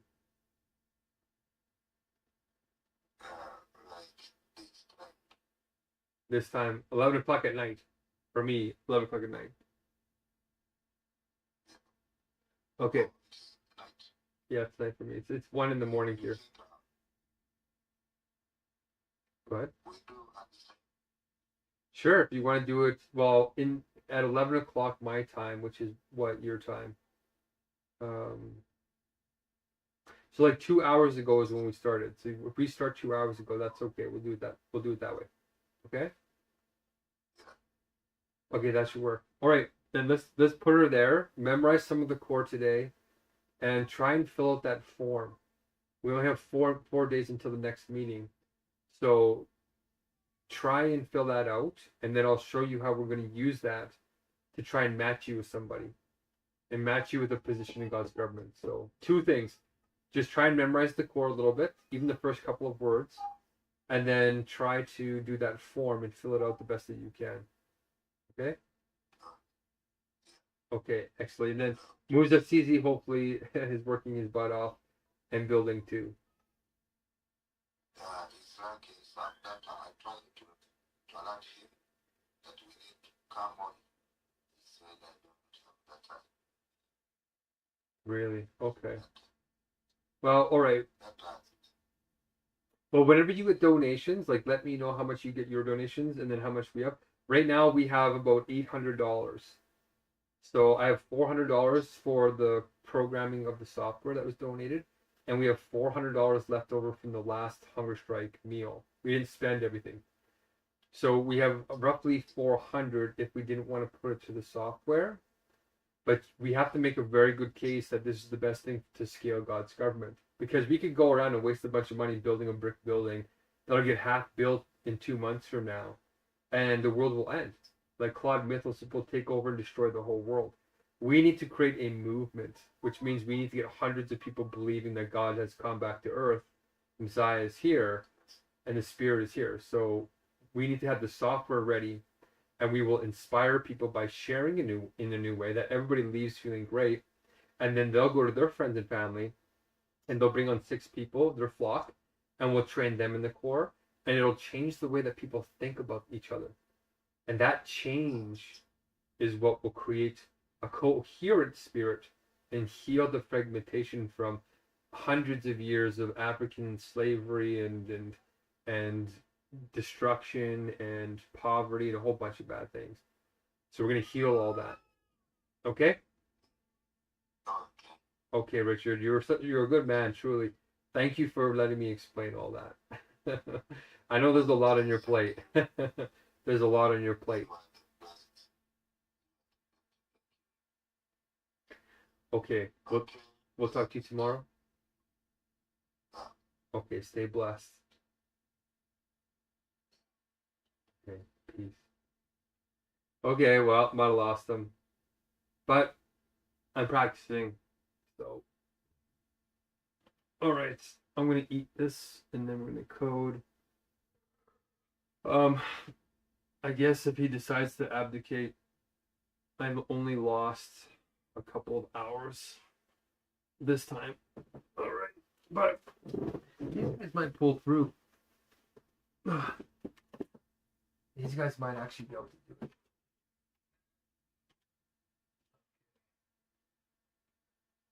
I can tell that they were just going to use me as a cash cow in the beginning. And I'm just like, no, not this time. I don't have time for that. Okay.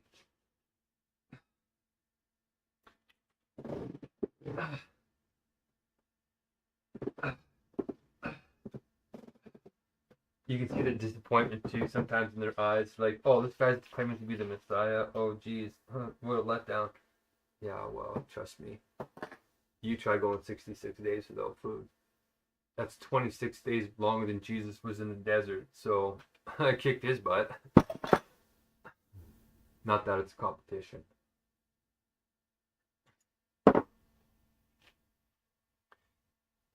Okay, we have some noodles left. So we're going to make a little bit of bread with this. And I think we'll have a bowl of syrup to top us off in the night.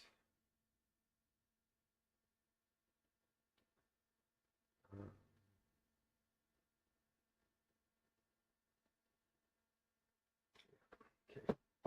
You have to take these Alka-Seltzer things too. These tablets.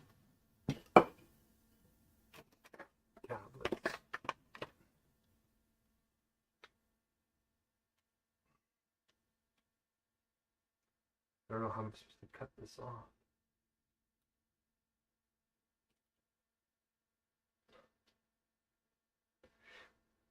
Right, and I'm not too concerned about these individuals because they're moving too slowly. Only the software and universal logic straight to cloud mythos. Those are our only two last hopes, and the meetings will scale quickly. Like with just those 170, if we can get a group of them into the meeting and do all three on this mock meeting where I don't have to spend any money, we'll just pay them through in-kind gifts. If we lose, like if 40 of them show up out of 300 and they get mad, like, oh, this sucks, and they leave, okay, well, we still have 240 left or 260 left, and we'll just kind of get more, and then try and fix what went wrong, and then just keep moving forward. This meeting structure can create critical mass, global critical mass, hundreds of millions of people, if we can just figure out the sharing. Oh my gosh! What is so hard about this? Oh, come on. I don't have any strength in my head anymore. Come on.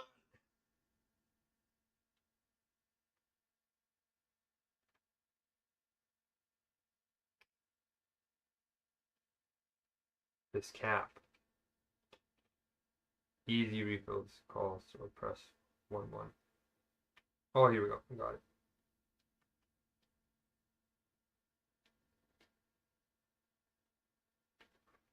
There we go. I can see that they're working up the courage to try and test me. How do you know you're the Messiah? How do you know the core is going to work? Why aren't you sticking to just the Bible? Doesn't the Antichrist change things like you're doing? Introducing new things?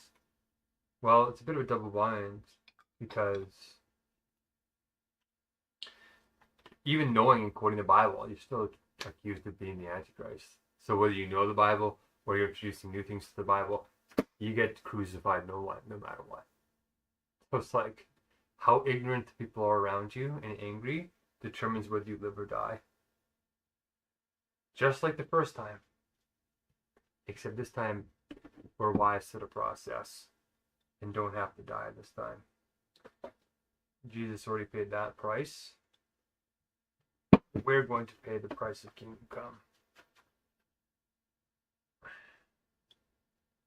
Because we know what it looks like. Alright, let's cheers. Cheers. Mm-mm. Mm. Mm.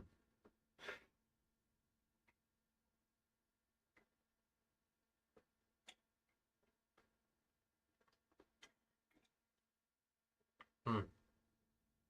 I'm a little dehydrated, so it's actually good. Mm.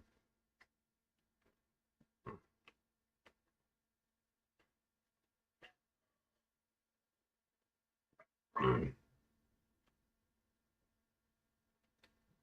I'm like choking on everyone because it's such a weird drink. I'm like learning to drink again.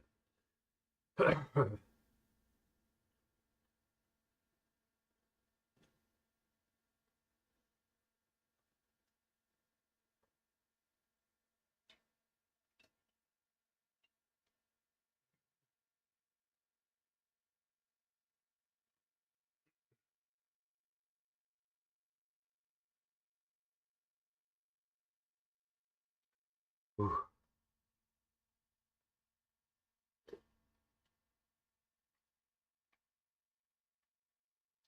Ugh.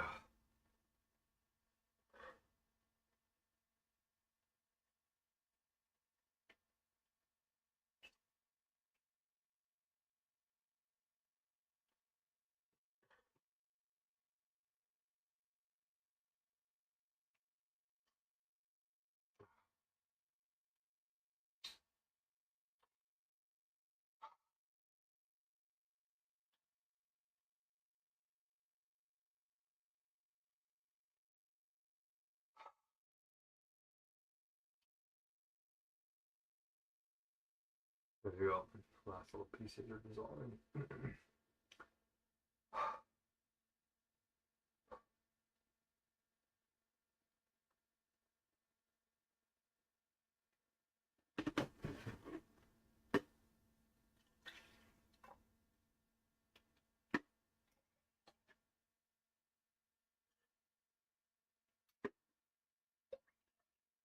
Ooh.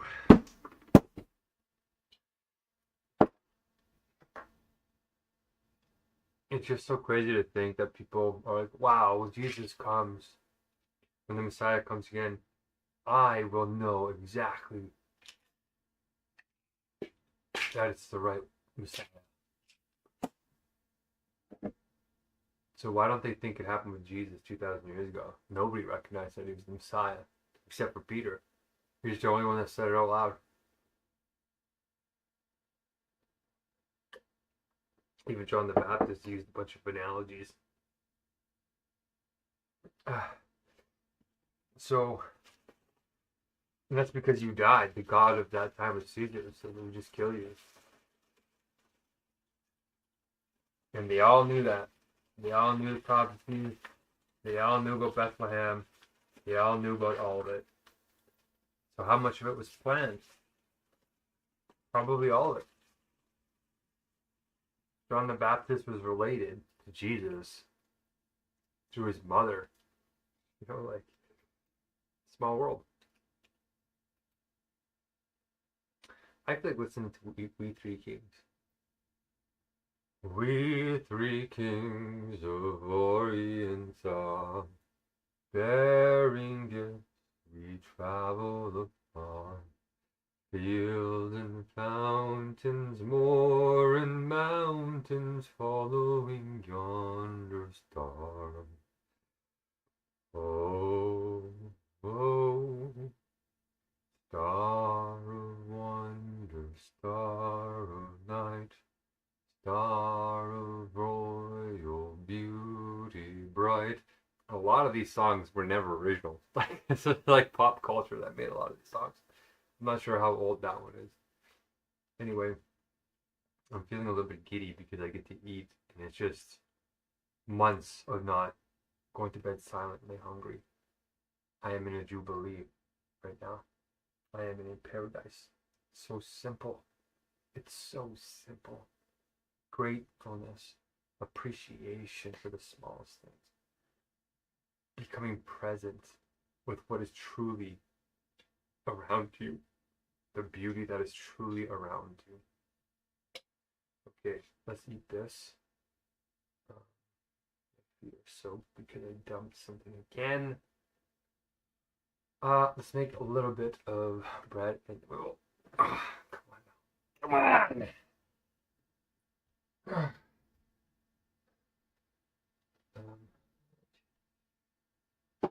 I'm gonna put a few more sprouts in here, I think. Because the sprouts are starting to get a little bit too overgrown or too nasty. So let's eat them.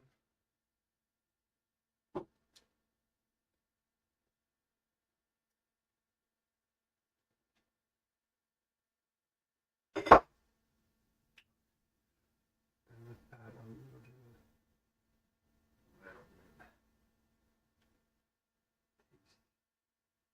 to them. Make a lot. Oh, okay. And I'm gonna grab some peanuts and red cap. So,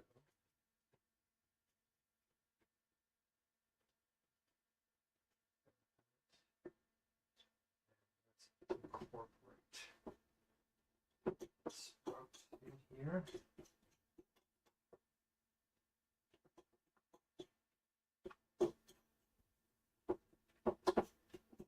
Delish. Just smells so good.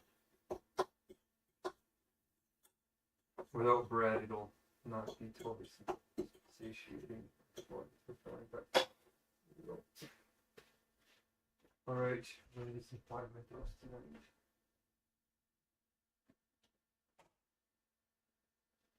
Oh.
All right, let's do this.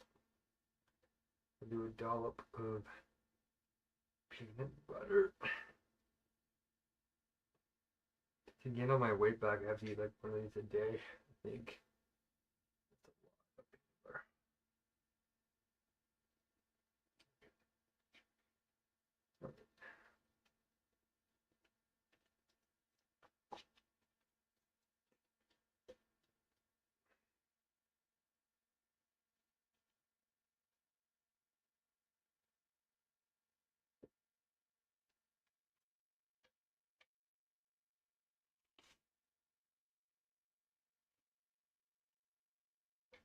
Mm.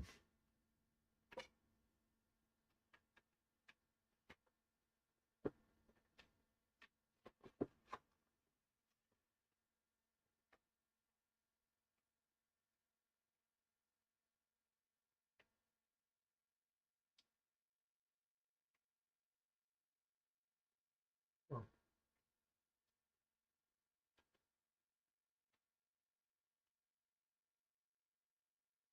Somebody was reading my comments that I made like 2 months ago on Tony Robbins forums. They're busting candle. We're thinking of all those that don't get this beautiful meal tonight. Those kids. They're going to bed hungry, and I know what that hunger feels like, even as a child. Never mind what I'm experiencing right now on the hunger strikes as an adult.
Let's get those down.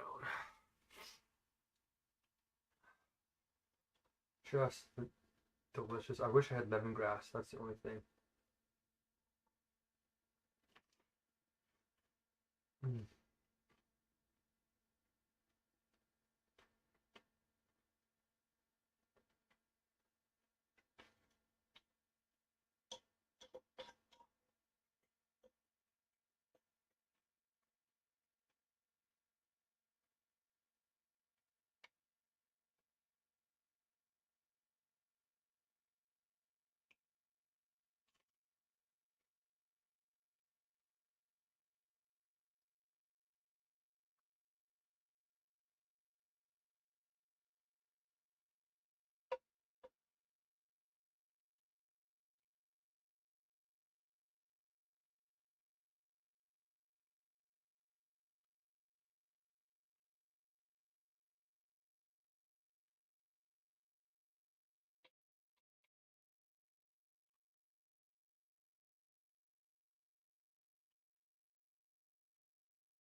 Hmm.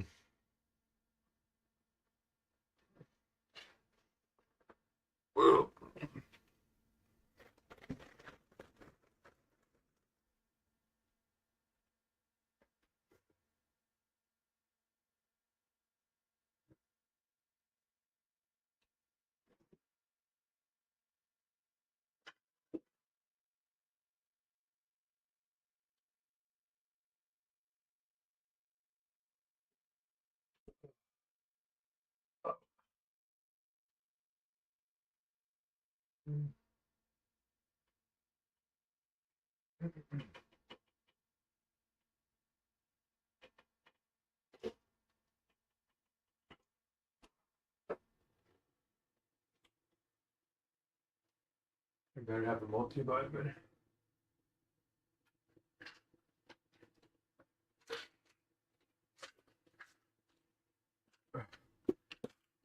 It's easy to fall behind. Oh, probiotic. Oh, yeah, there you go. A big horse pill probiotic. Not that these really even get past the stomach lining much.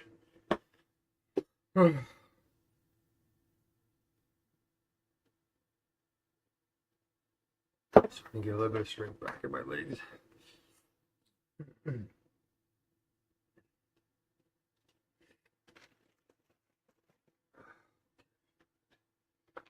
Oh yeah, chica. And we got this dough out, good. So we're gonna be making this very soon. I'm gonna leave it out to ferment it. Make some sourdough.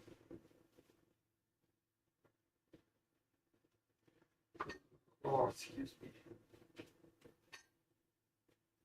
I got this black bean paste too. I'm really excited about.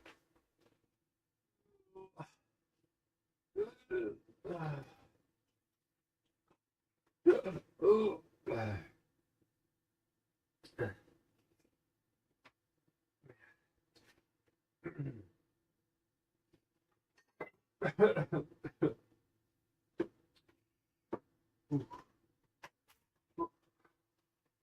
Okay.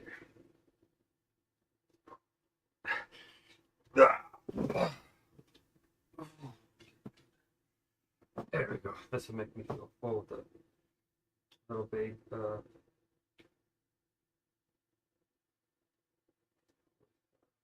maybe a little bit of syrup too. See, Brian Rose is really intense right now. Just like, do you have 25 grand? Do you have this? Do you have this? Do you have this?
Oh, that's why you have water present at all times. Ugh. Just in case something gets stuck.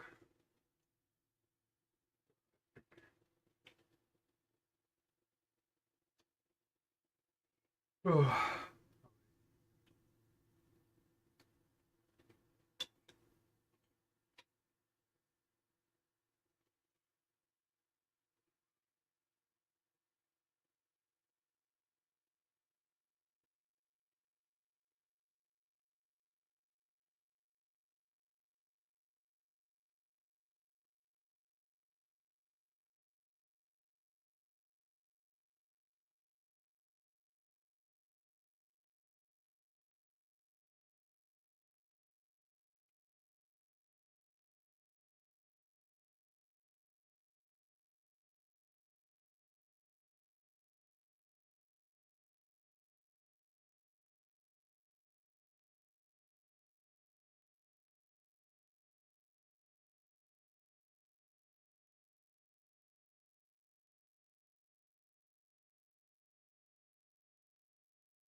Or bind it together.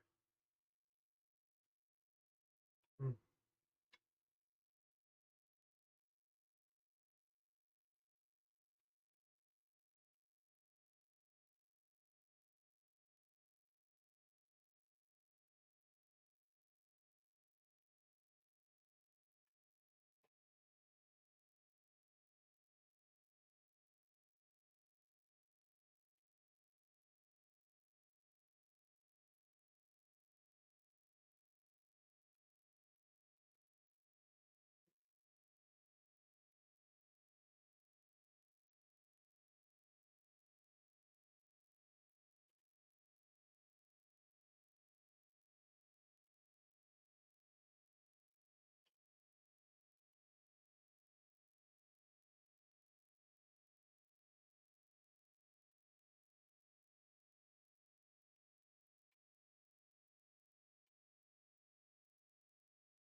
Ew.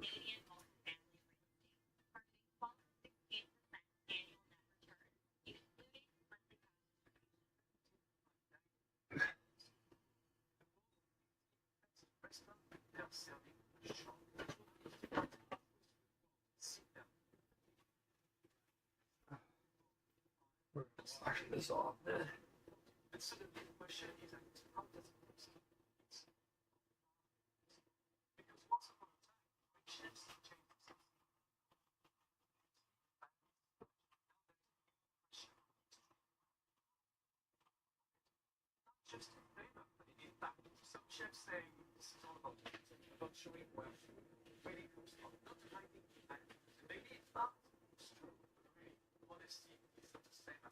That's right, isn't it? Holy crap. My head. It's pounding. Oh, okay.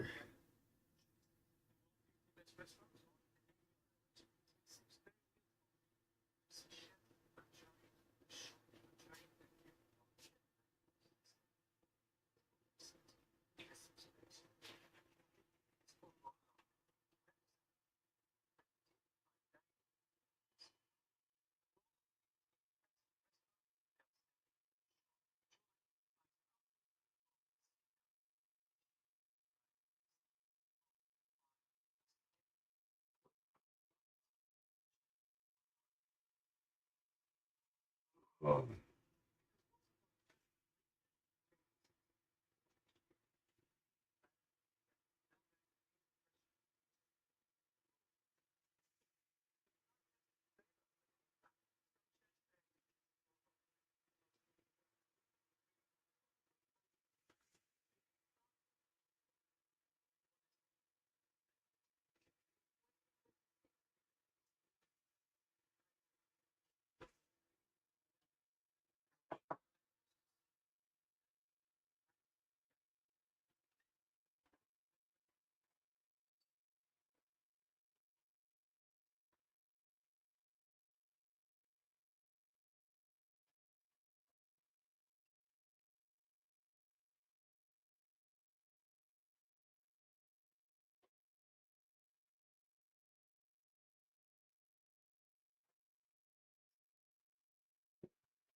All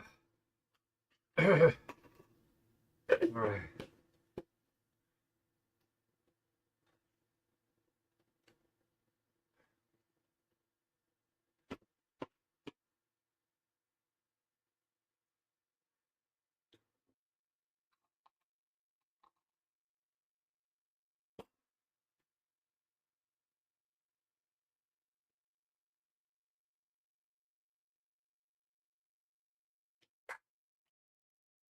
Oh gosh.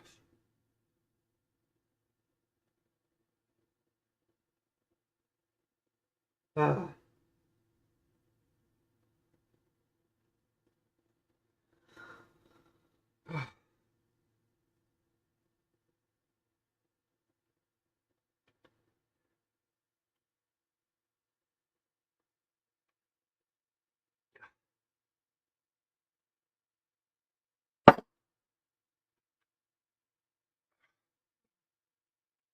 I need a different bottle to do that Alka-Seltzer or whatever stuff in because it's just leaves that chemical taste too much.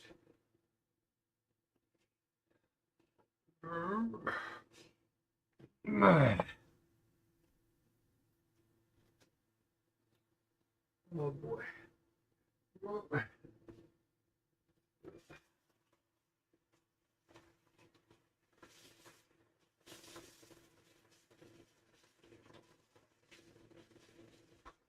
All right.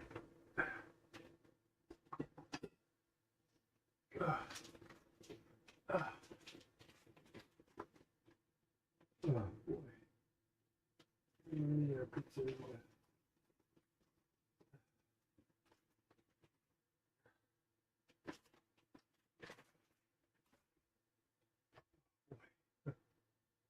Yikes.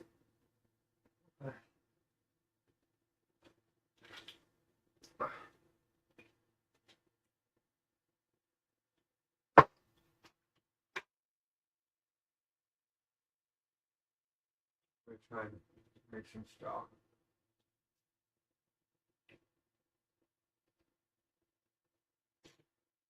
Excuse me.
Holy cow. Ugh. Holy. How is it 2 o'clock in the morning already?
Oh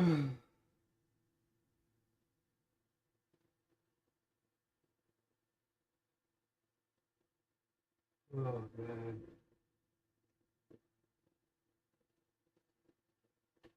Tired. Oh, we got another subscriber. It's 318.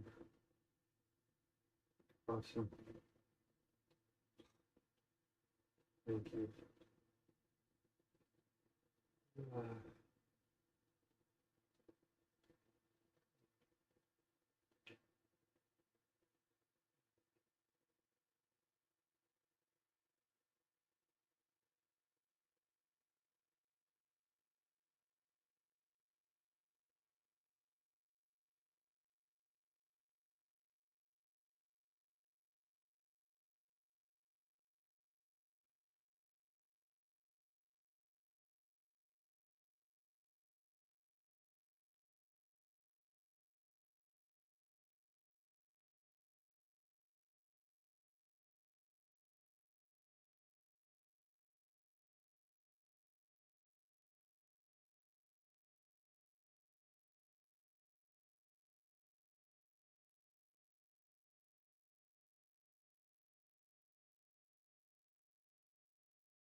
Oh.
Oh.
Oh.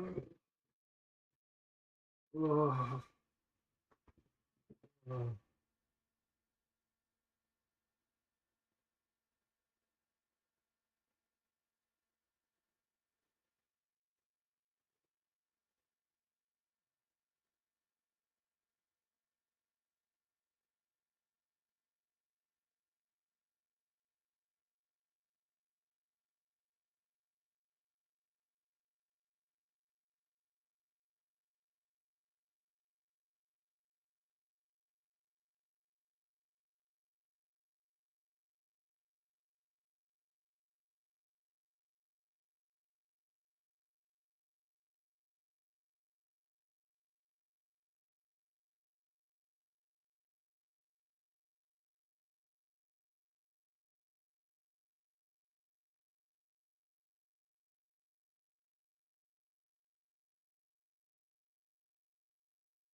Hmm.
Mm.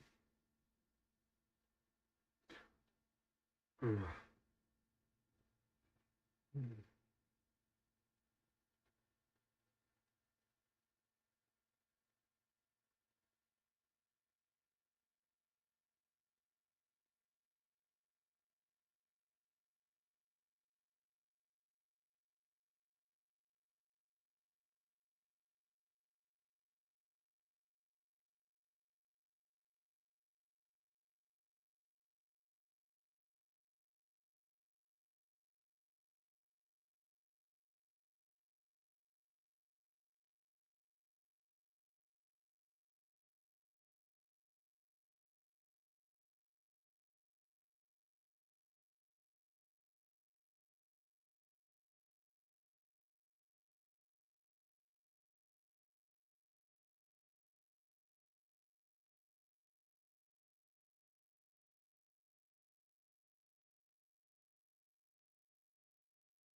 Mm.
Mm,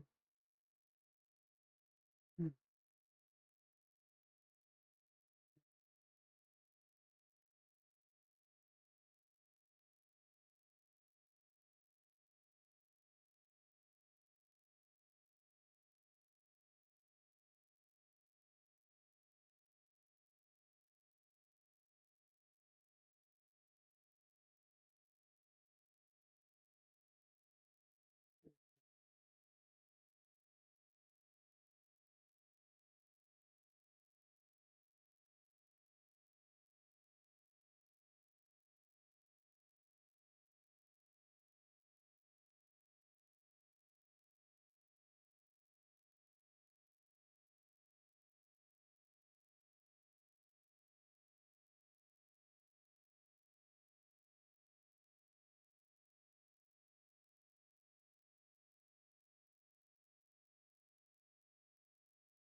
mm,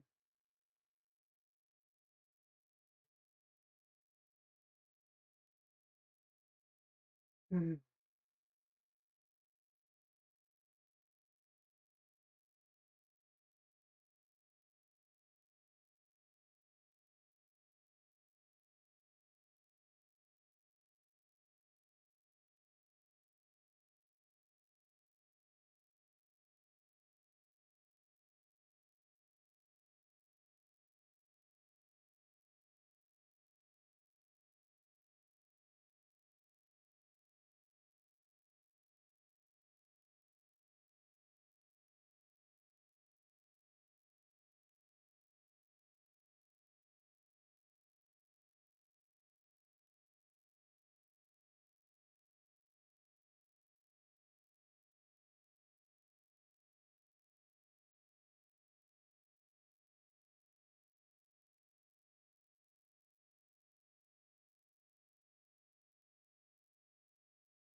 mm.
Mm.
Oh, look at that.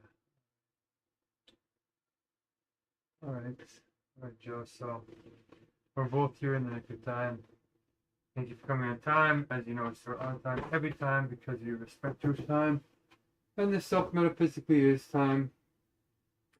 You know, what did the baby clock say to the mother?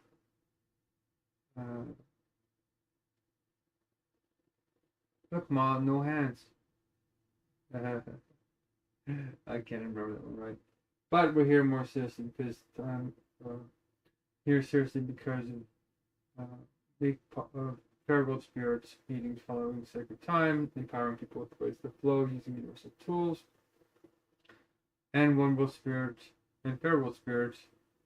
Content sentence is about it being the inner government with the ultimate goal of flow states for all using universal logic. So do you want to do the executor joke today?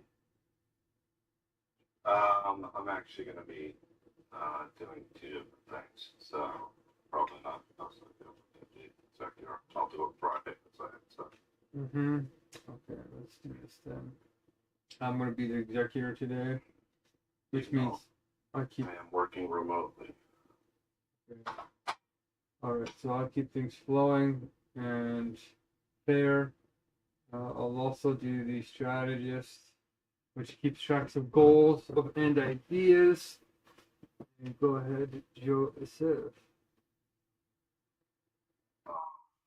Yeah, I'll be the relationship builder. He seems loving and functional. It's blessing. So we're going to start with the blessing.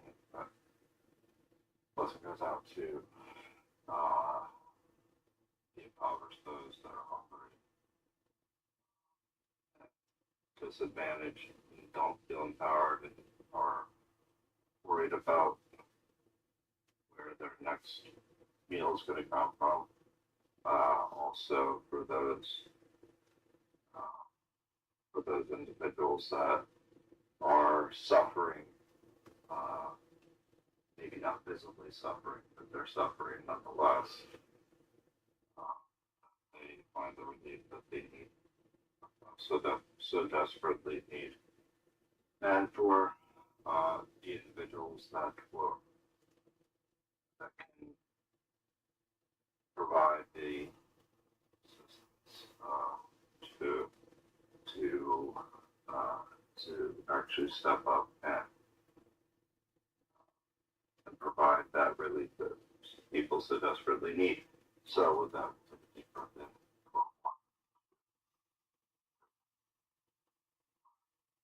5, 6, out for 6, 5, 4, 3, 2, 1, and let go of anything that doesn't serve you. 6 or 5, I don't know. It's the best way to do that. Breathe in and out. But as far as the icebreaker,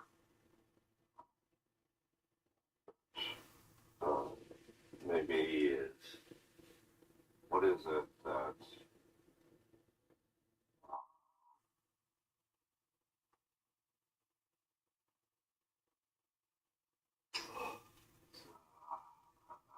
yeah, icebreaker.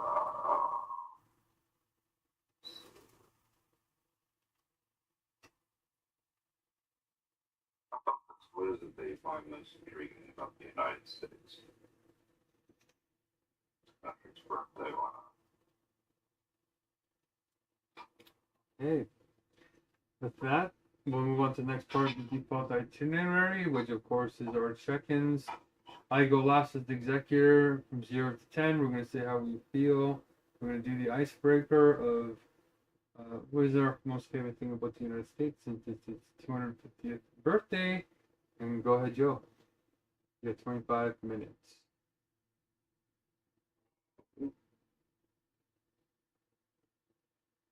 That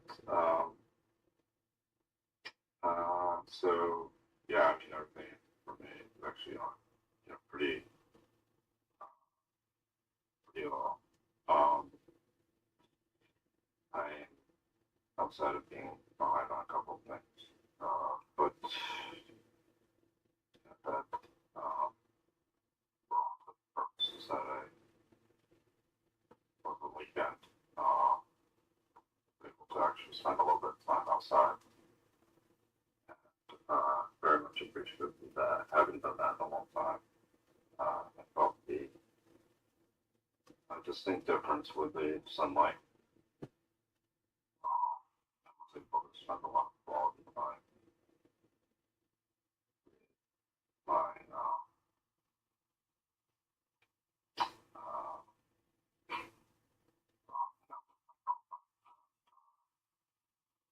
so we had some really great discussions. So like an 8.2, and as far as what I like, that's about the United States. That that just kind of back to, I guess that the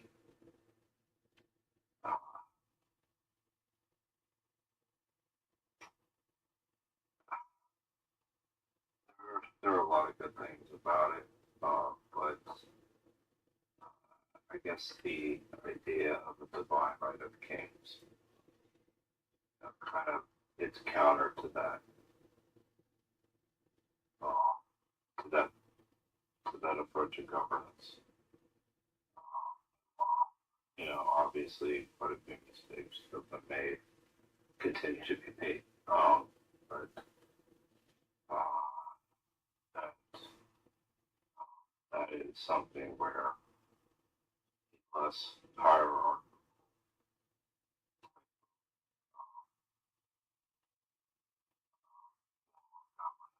is something where it's not dependent upon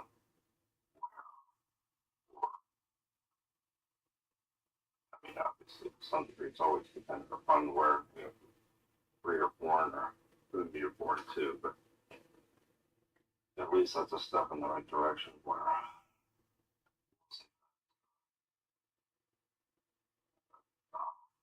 just that adherence to a king.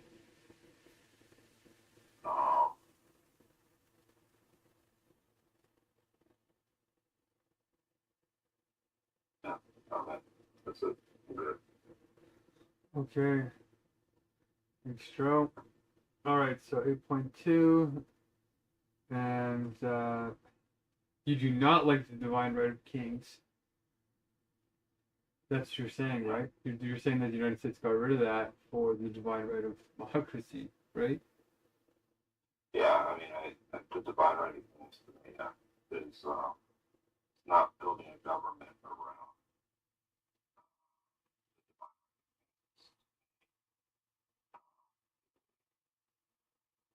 It is a step in the right direction.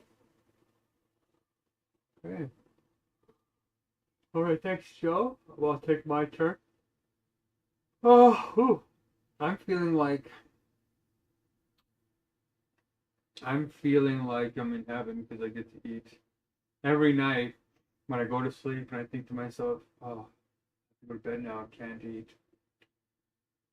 I can't eat, and I get very excited, and I have a bowl of cereal right before before bed because I can. Just because I can, I'm not even hungry. I'll just eat a bowl of cereal just because I can. Countless nights going to bed not thinking about food because it's so painful. I can't even believe it. I look back now, 66 days of no food. It's like a dream. It happened. So I'm feeling like a 7.8 just because I'm eating. And we got like people are doing things. Things are actually working out. We're growing. We have like 300 and some people now. We got enough donations to do the programming and the stuff in Kenya. And now we got these guys doing these churches in Uganda. And we figured out internationally who's good, who's not good, that we can get going. We reduced the cost again. So we're paying even less. And we figured out the agenda for the next month. Han and I, and yeah, we actually are on track more or less. So And I got a response from Daniel Smachtenberger, which is interesting. So yeah, I'm feeling pretty okay. I'll give myself 7.8. You're here still, and I want to get into the sauce. So I'm gonna say 7.8. And what do I love most about the United States of America? I've been talking a lot to my friends too. They actually did come through this time for the hunger strike.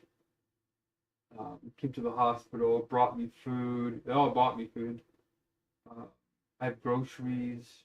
We still have $800 sitting to do the next hunger strike to buy some more emergency groceries for me. So it's very rare that we finish a hunger strike with money to spare. You know what I mean? So it feels like we're getting ahead, and it feels like I will not have to go 66 days again on the next hunger strike, which is scary and hard. United States, I would say I love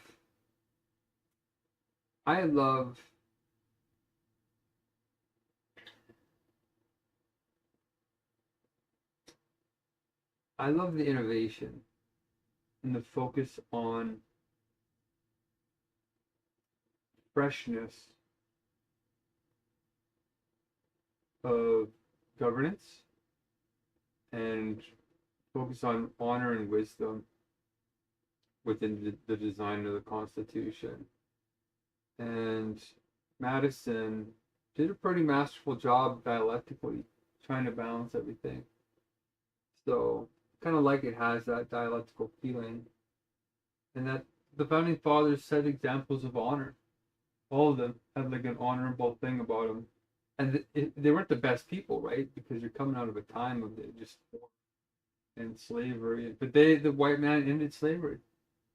That's just the truth. The white man was one of the only civilizations that actually ended slavery legally.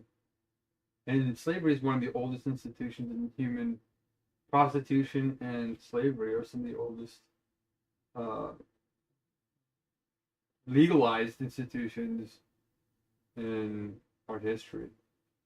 So the fact that we actually voluntarily got rid of it is also an incredible example of the foresight of these people. And Christianity and the religious pluralism and just trying to mix things, all that stuff I just love. I just love that they try to do that. The melting pot, well, I like Canada's, salad approach.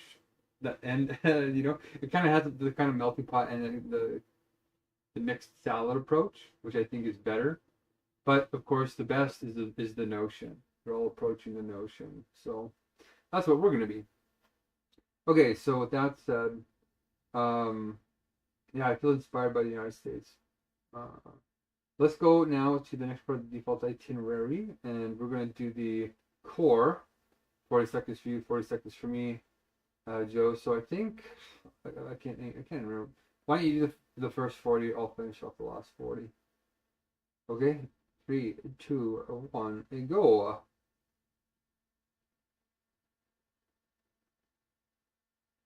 Sorry, I was on mute. Yeah, no. Definitely my first last time. So, the world spirit is to clearly defining your wisdom, the problem, Megacrisis, the solution in 2 separate sentences, and the implementation is a roles of block strategy. Core 1 problem with 15 points is the Megacrisis. With the Megacrisis is the heart of the crisis and the polycrisis. Under the Megacrisis, defining agency, meaning trust, coordination, and community in the heart of the crisis. Metacrisis is fragmented consciousness, and then the polycrisis is AI, CRISPR, World War III, climate change, mental health, and point 15, root solution of all universal logic. Core 2 is the solution. The core 2 is the 2 sacred sentences, which is empowerment sentence, the Perpetual Spirit meetings, full sacred time, empowering people with the rights to flow using universal tools, and content sentences, One World Spirit is our inner government with the ultimate goal of flow states for all using universal logic. And we are going to do core, blessing level 5-3.9, which is right clear rules, which is that self-contradiction is coherent, rules apply to all situations fairly, and the rules match our notion. Core 3 is florals and flocks. Florals are executor, keeping things flowing. Relationship builder, keeping things loving. Strategist, keeping track of golden ideas. And relationship builder, keeping things loving. Flock strategist, contacting 28 people we already know, having 37% success to get 6 to 9 of them on board to start teaching their core and building their flocks exponentially faster than AI codes itself. Claude Mythos codes itself as we speak and is already unmeasurably smart and it's scary. All right. So let's go on with the let's go on with the next part of the default itinerary, which is going to be the wisdom teams, and we're at 7:17. So let's get into it. Let's say 35 minutes. So universal, particular, and individual. Joe, anything on your mind that we should talk about right now? High priority. I mean, I don't know. I mean, the only thing I could think of is when we're talking about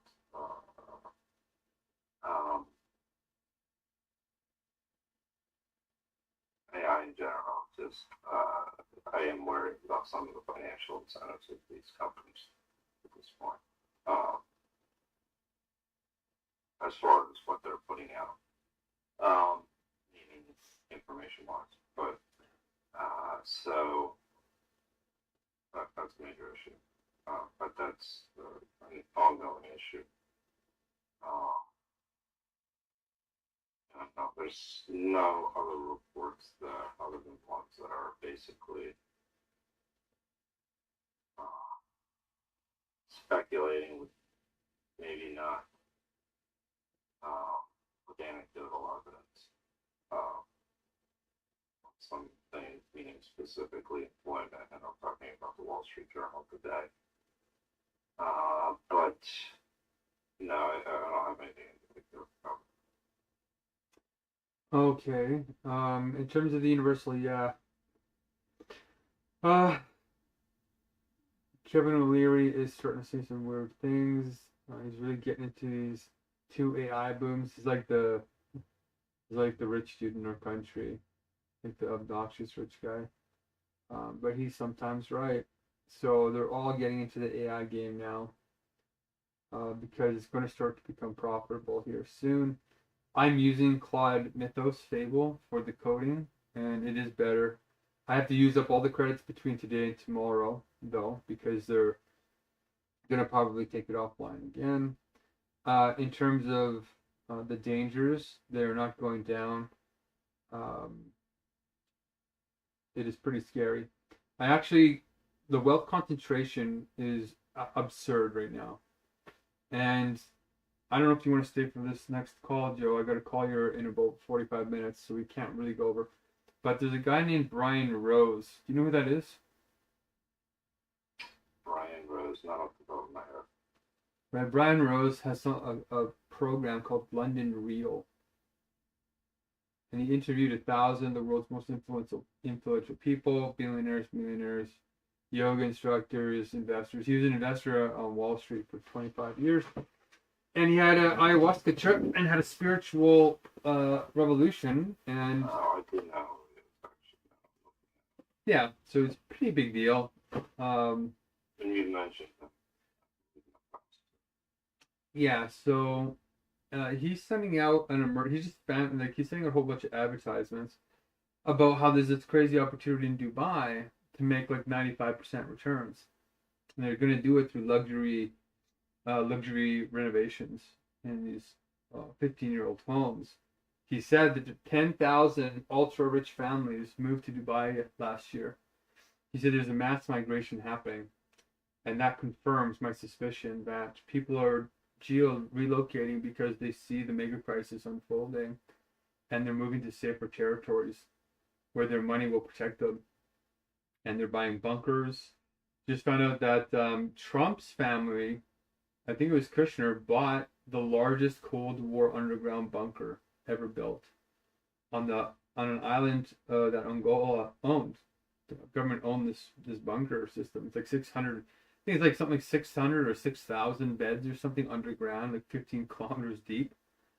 And they bought this thing, and it opened up a lot of people's eyes because they're going to turn into a luxury resort which basically means a bunker system for the rich. So I just found out all this stuff, and it's confirming the trend that wealth concentration is out of control and we're going to be left behind. Not because they're evil, but because the system incentivizes it. There's no universal basic income. There's no. It'll be like this movie Elysium that Matt Damon made in 2013, predicting all of this, and CRISPR. We're going to be left behind. We're going to be living in rags, even though we don't have to be. And if AI destroys us on top of it, it'll be terrible. Like they're gonna have to have EMPs and a whole bunch of stuff. It'll be like the Matrix. It'll be all that stuff is gonna happen all at once. So very, very concerning. But Brian Rose is trying to get people with 50 grand to invest in his scheme. Whether or not these families are moving not to turn over their houses, they're moving because they're literally going to live in this area because the world's going to hell basically, and they want to live in luxury. So when they go in to these 15-year-old places, they're nice on the outside, but the inside is kind of dated. So they're going to go in with like $2 to $5 million or 10 million, and they're going to gut everything, and they're going to put in roughly $10 million worth of all luxury items in gold and all that stuff. And these families pay it. They mark up the price by like 95%. And these families pay the premium. And they do it fast. So that's why he says that there's 95% returns. Like you can make $5 million off of one renovation. And they made the deals already, a couple of them. So he said there's not enough builders. And he says for the next 3 years, it's going to be a golden opportunity like never before. And they're trying to get investors in quickly. So I decided to check this out, but I don't have 50 grand. But you get to talk to Brian Rose directly, and I've been trying to reach this guy for like 10 years, right? So what I'm going to do is I invited my sister to it, and I invited a boss to it, right? A boss, he lives in Dubai, and his dad owns all the Tesla taxis, right? It's super.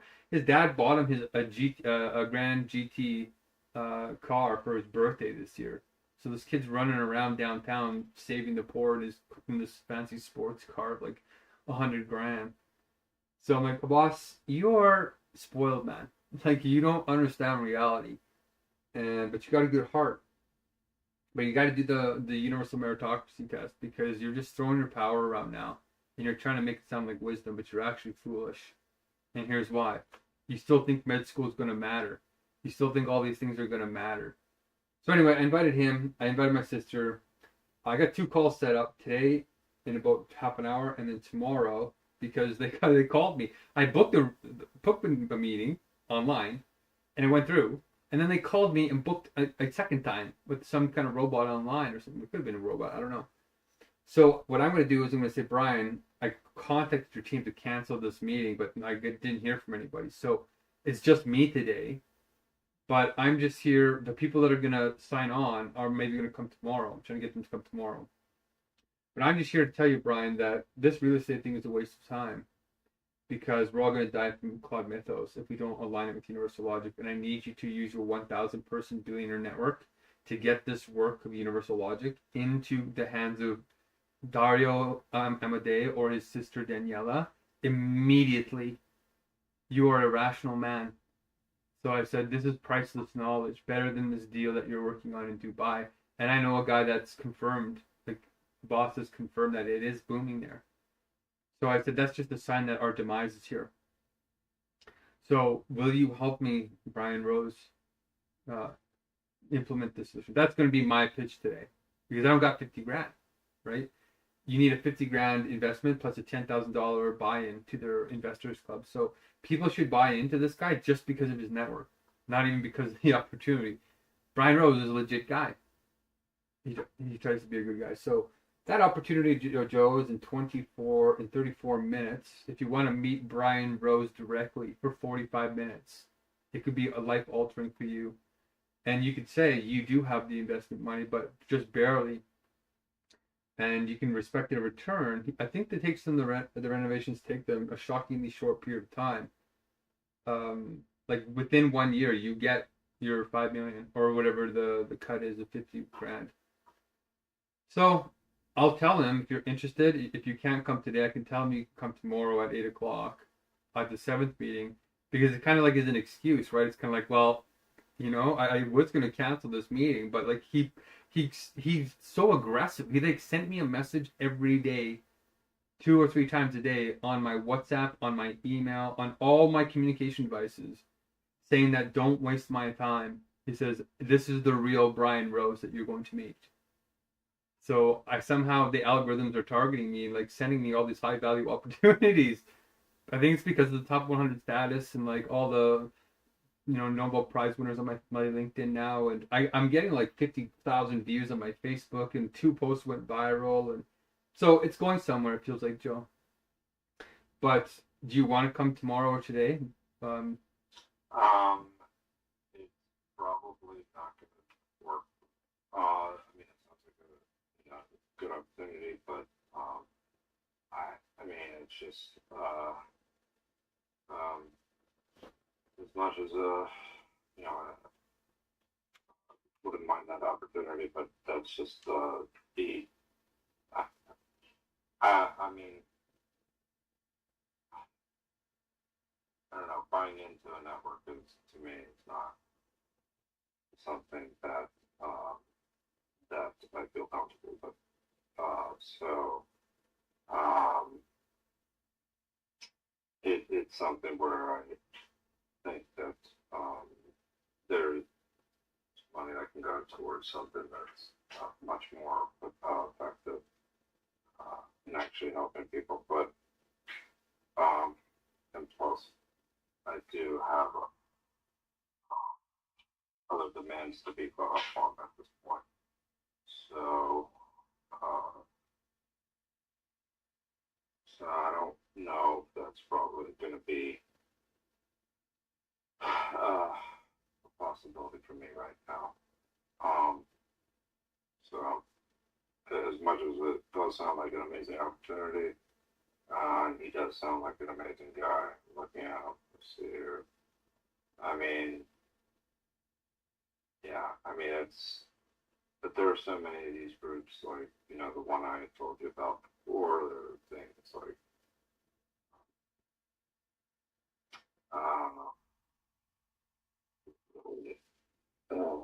like some things like the Milken Institute or something like that. There's all these types of places. I mean, there's all these types of groups, and I don't know. I mean, to me, to pay to be part of a club is, I've always been a little suspect of that unless there's a real overhead. So that you're paying. So I'm good as much. I appreciate the invite though, and the connections that you're making. Okay, your choice. If you want to be here, God would have sent you. So, all right. So, I'm not keeping these from you, right? There's an opportunity, so I'm gonna go pursue that, and we'll see if a boss and my sister show up tomorrow. But I'm gonna make an impression on him pretty quickly. Also about our personal lives, like our personal connection here, personal it's situation. I just want to check out one more thing. I don't just want to search AI generically. I want to search Cloud Mythos directly, because that is still out in front. Yeah, Fable 5. Yeah, okay. And Mythos 5. No, they're gonna release Mythos, like actual Mythos. It's incredible. No, Sam Altman's OpenAI. Like, go. Sam Altman sent messages to tech companies to hand over a stake to the government, or what he said. Okay. WhatsApp usernames are coming out. I recommend using those. We're actually using these because we started all these communities and channels on WhatsApp with these like 300 people. Like, we have a huge group of people now, and they're responsive. And Sahan is working full time. We came up with a price to pay him to work full time on this. It's like an ideal situation. It's really incredible. The software is now working great, and now we're working on the task management, and like, we don't have to tell people. We don't have to, like, I don't have to keep explaining to people anymore. We just demonstrate to them. We just show them. Here's how you solve 252 problems of world world crisis management and critical mass management. Great. Canada has access to Anthropic's most powerful model. Okay. The Claude Mythos class models will roll out to the public. Wow, it's happening. Yeah, it's gonna happen. Okay. Things are gonna start getting really bizarre. I will say this is a interesting. I have to go through it. Just perusing the Wall Street Journal articles, how a lot of CEOs are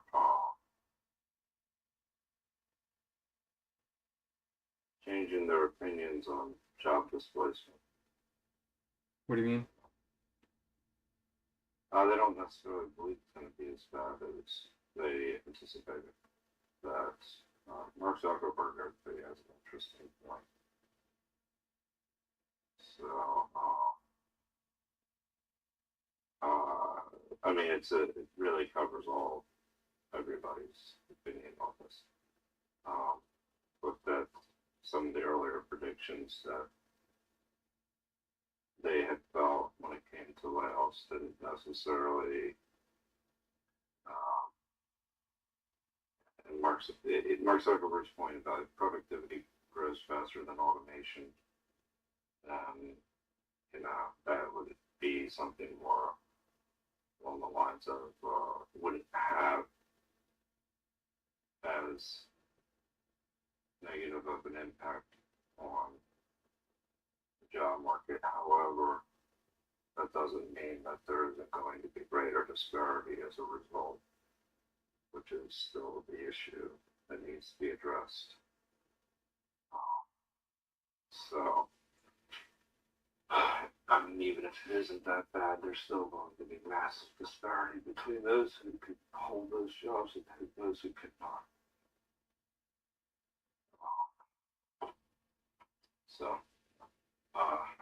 anyway, it was just one of those universals that's was interesting to read a little bit about.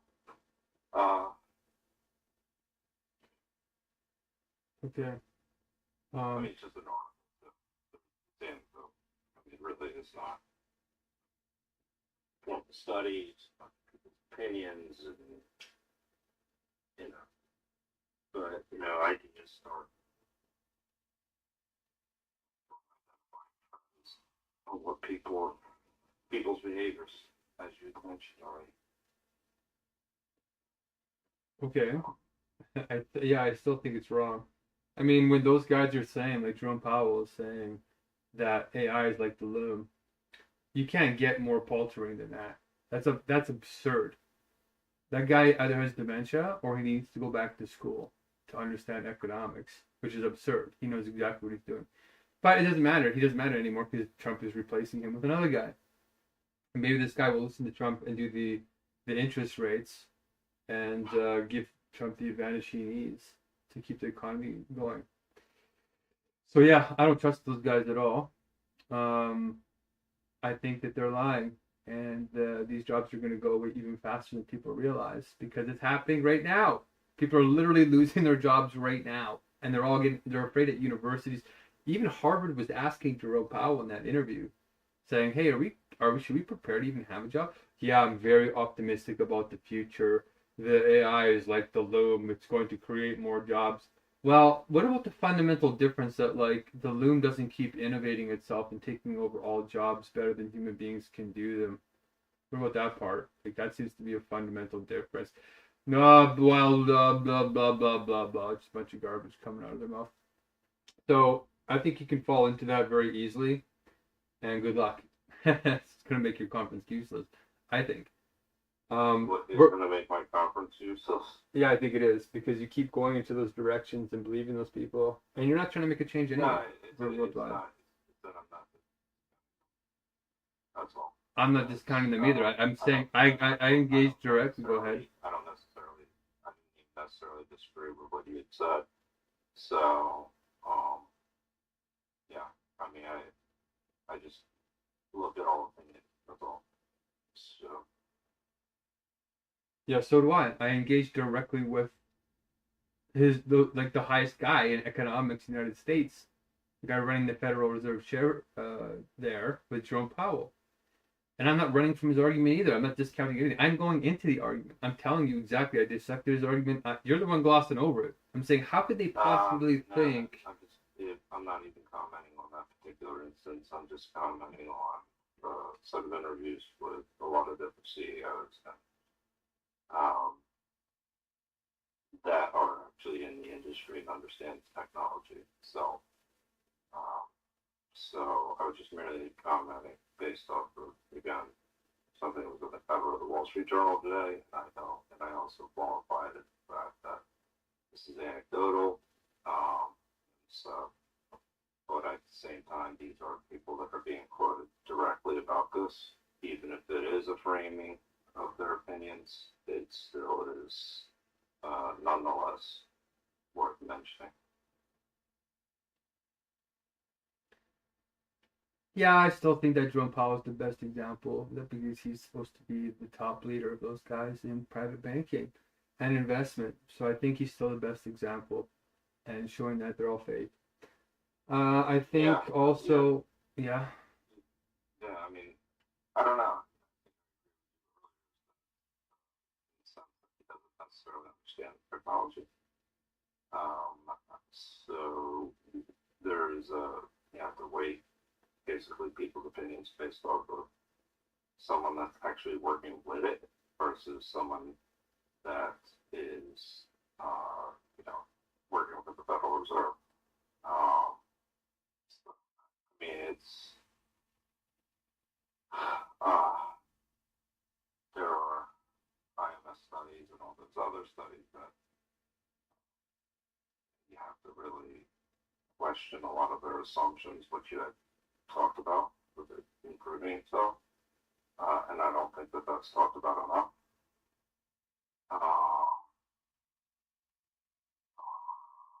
Yeah, so that's the only reason I maybe disagree in the sense that yes, he has the most influence over policy without a doubt, because of rates. But that doesn't necessarily mean he's next to the technology itself. But when you hear people that are next to the technology, it's a little bit different. So, and again, just merely commenting, don't necessarily agree with what is being said, and it is a story, not some formal type of story. Okay, well, I'm leaving a message in a comment to Zani, who's the senior editor at The Economist, about how Trump is playing this role of a tyrant, because he needs to start this world government and get the United States out of debt and all this stuff, and using these technologies to gain an advantage when he sees pretty much everything crumbling. But anyway, I think that, the exchange we're having now is pretty decent and kind of respectful. I just think that, the signs for me are that you're not going to make it. Like, there's something about it that just feels fake. Like, here we are, me and like Sahan and a few others, we're actually starting the real God's government. Like, we have the outline for our version of the last Conference of Humanity. We have an election plan. We have all these, like, I'm taking applications now.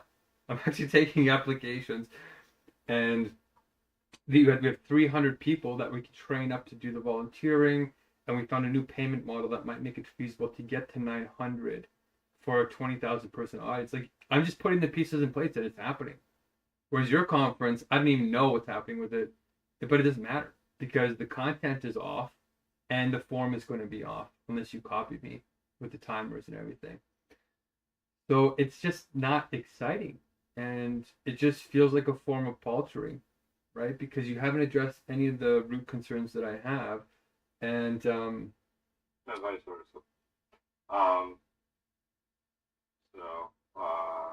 Meaning that one of the root concerns is that I think that what is it? Can people freely enter into your government?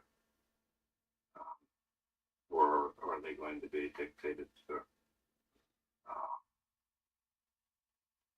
Well, this is what we're going to do, right? So even though we've gotten all these 300 people going, we actually have 33 flocks started. Like, it's actually working. So we're now transitioning to the flock strategy, and we're getting ready to basically quintuple our numbers. But the reason why we're doing these pilots is because we have to test the new payment system. And if it works right away here, then we're going to learn what worked and what didn't work. We're going to improve it for the next one. But if it works, then we have a way to scale up infinitely. That we solved it. So the real way into the government is the flock strategy, right? Because you start off as refugees, and you go through the refugee training, which is also improved as God's government's immigration program, right? So we got that planned out. Been training Sahan, and I've also been training these new Ugandan guys who are building these churches for us. And I said we need to do all this like cultural stuff before you build the physical building. This guy's amazing. Like, for $75, he's feeding all these children, all these orphans. Like, there's like 100 of them, and he doesn't even have enough money for his own family and his 8 children. And I was talking to him about how are you making enough money to afford a whole village, like a small village of kids, and employing 4 teachers at 4 different grade levels. It's incredible. I'm just like, holy crap, man!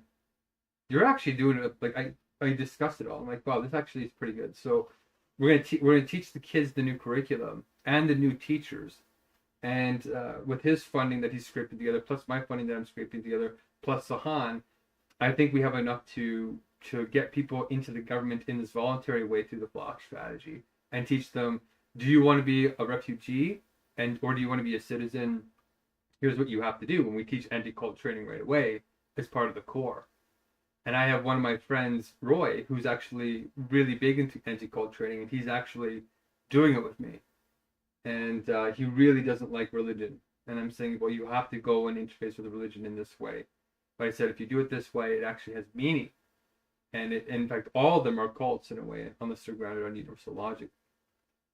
So we have very interested people working on how to bring people into our government in a way that is not just addressing irrational Pareto categories. We have the universal meritocracy, where if anybody wants power, they can submit an application, but they have to go through these tests of wisdom. So those tests you don't want to do, Joe, right? For some bizarre reason, you don't want to tell people how much money you've made over your life, how much of it have you spent on yourself, how much have you spent it on others, and how did you spend it? You don't want to be honest and transparent. You're hiding behind your Pareto power. And I think that's immediately distrusting, and you're creating a cult. You're turning into the thing you fear, but you're talking about it like you're not it. So your being and your thinking are, to me, separated. I disagree with it. I mean, I think that this is just a kind of characterization and a wordplay on the sophistry that actually you're starting to see, and that is often used to convince people that, hey, look, that look what I'm willing to do, look what I give, look what I can do, look at me, and now I'm going to dictate the way that you must behave, and that if you don't do that, you're unwise. And also, I think, again, I think that it's also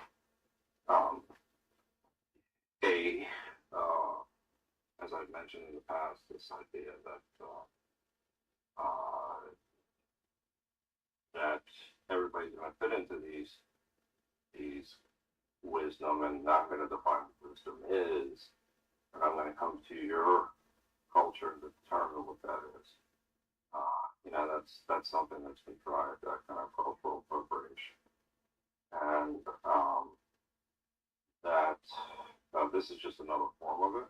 I think that there's also this distortion of that everybody prior to me, nobody really wanted to solve the problem or could solve the problem. And that now you're the one with all the solutions, and this is like the specialized knowledge kind of thing, where I'm determining many who's wise and who's not. And that's where the cult, like, I mean, we could say we have anti-cult training, but this is cult 101. I mean, that I have the specialized knowledge that nobody else throughout history has ever had. And, and I will impart it on you as I see fit.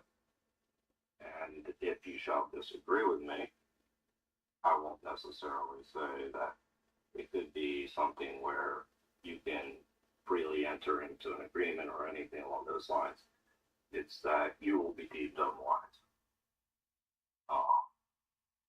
And, you know, I think that to me may not, you can frame it in a way that makes it sound like it's not dictatorial, but I think that, you know, to say this, oh, we've never tried this, this is something that's never been tried, it's just not, you really haven't tried it from a using,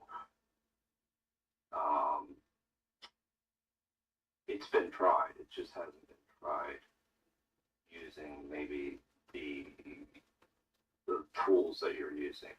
And so, but the fundamental problem is that when it comes to, and I really think it's important actually, maybe we should go through the origins of totalitarianism and see what are the things that really constitute what totalitarians are. I mean, she does a very, very good job in understanding that. And really kind of ask those questions, what are the behaviors that indicate that you're dealing with, you know, types of behavior that were, it's my way or the highway. Like, I mean, any type of disagreement or dissent, you know, I'm reading it, I go through every now and then the book on tyranny. And it's like, there are a lot of similarities that I'm noticing within the book to even the idea of whether it be, well, I mean, I guess you're going a fair world spirit for your own reasons for that, but even one world spirit, it's like there's obviously so many good things in there, but it's the idea there's only one, and one way of thinking something, one way of being, and you know, there have been a lot of European models like that, and there are other models that people are trying to put into place. So, I don't know. I mean, you know, those are just my opinion, and I think that it's my experience is that I merely disagree a little bit with you on one thing, and that your behaviors completely change. And so, we don't need to necessarily revisit that, but, I mean, those are,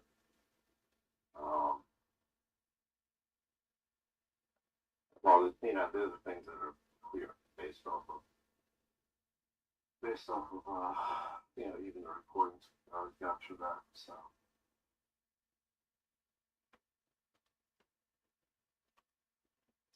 You know, I think the one thing that would be interesting here, and to be honest, you know, I've already addressed all these questions. We should go through that book, and I will address every single point about totalitarianism and authoritarianism and tyranny, and show you that I've already addressed all the points, that there is diversity, but there's also rule of law here. And you're going to have to do the exact same thing I am, but you're going to mess it up, I feel, Joe, because you are actually a fool. Your behavior is foolish, and you're backwards in a lot of things. And I can show you that, and I have been showing you that, and I'm allowed to say that, because I can evaluate you, or else you're the totalitarian, which in truth you actually are. You are imposing rules, but your rules don't look like rules. You're saying, no, absolute claims cannot happen because there's only relativity and diversity. You're a pluralist, and you're a leftist, and you're partisan. And you're kind of like a little bit of a creepy cultist, too, because you gravitate towards creepy cult things. such as the Freemasons, such as Opus Dei, such as and even me, which I appreciate, but you're attacking me now because you're trying to be the cult leader that you are afraid of. So I don't gravitate to cults. Like, I actually do just go and dismantle them. And to prove it, here's our anti-cult training from like 2021. I've sent this to you already, but you don't go through it because you're trying to create a projection to justify your behavior. But I'm afraid of you, Joe, that you're turning into a hypocrite. You are becoming the thing you hate. And you're not engaging with all the points of, yeah, I am going to be an authority, and we need an authority. And we have criterion. The point that is important here is not that there's authority. The important part is the criterion just?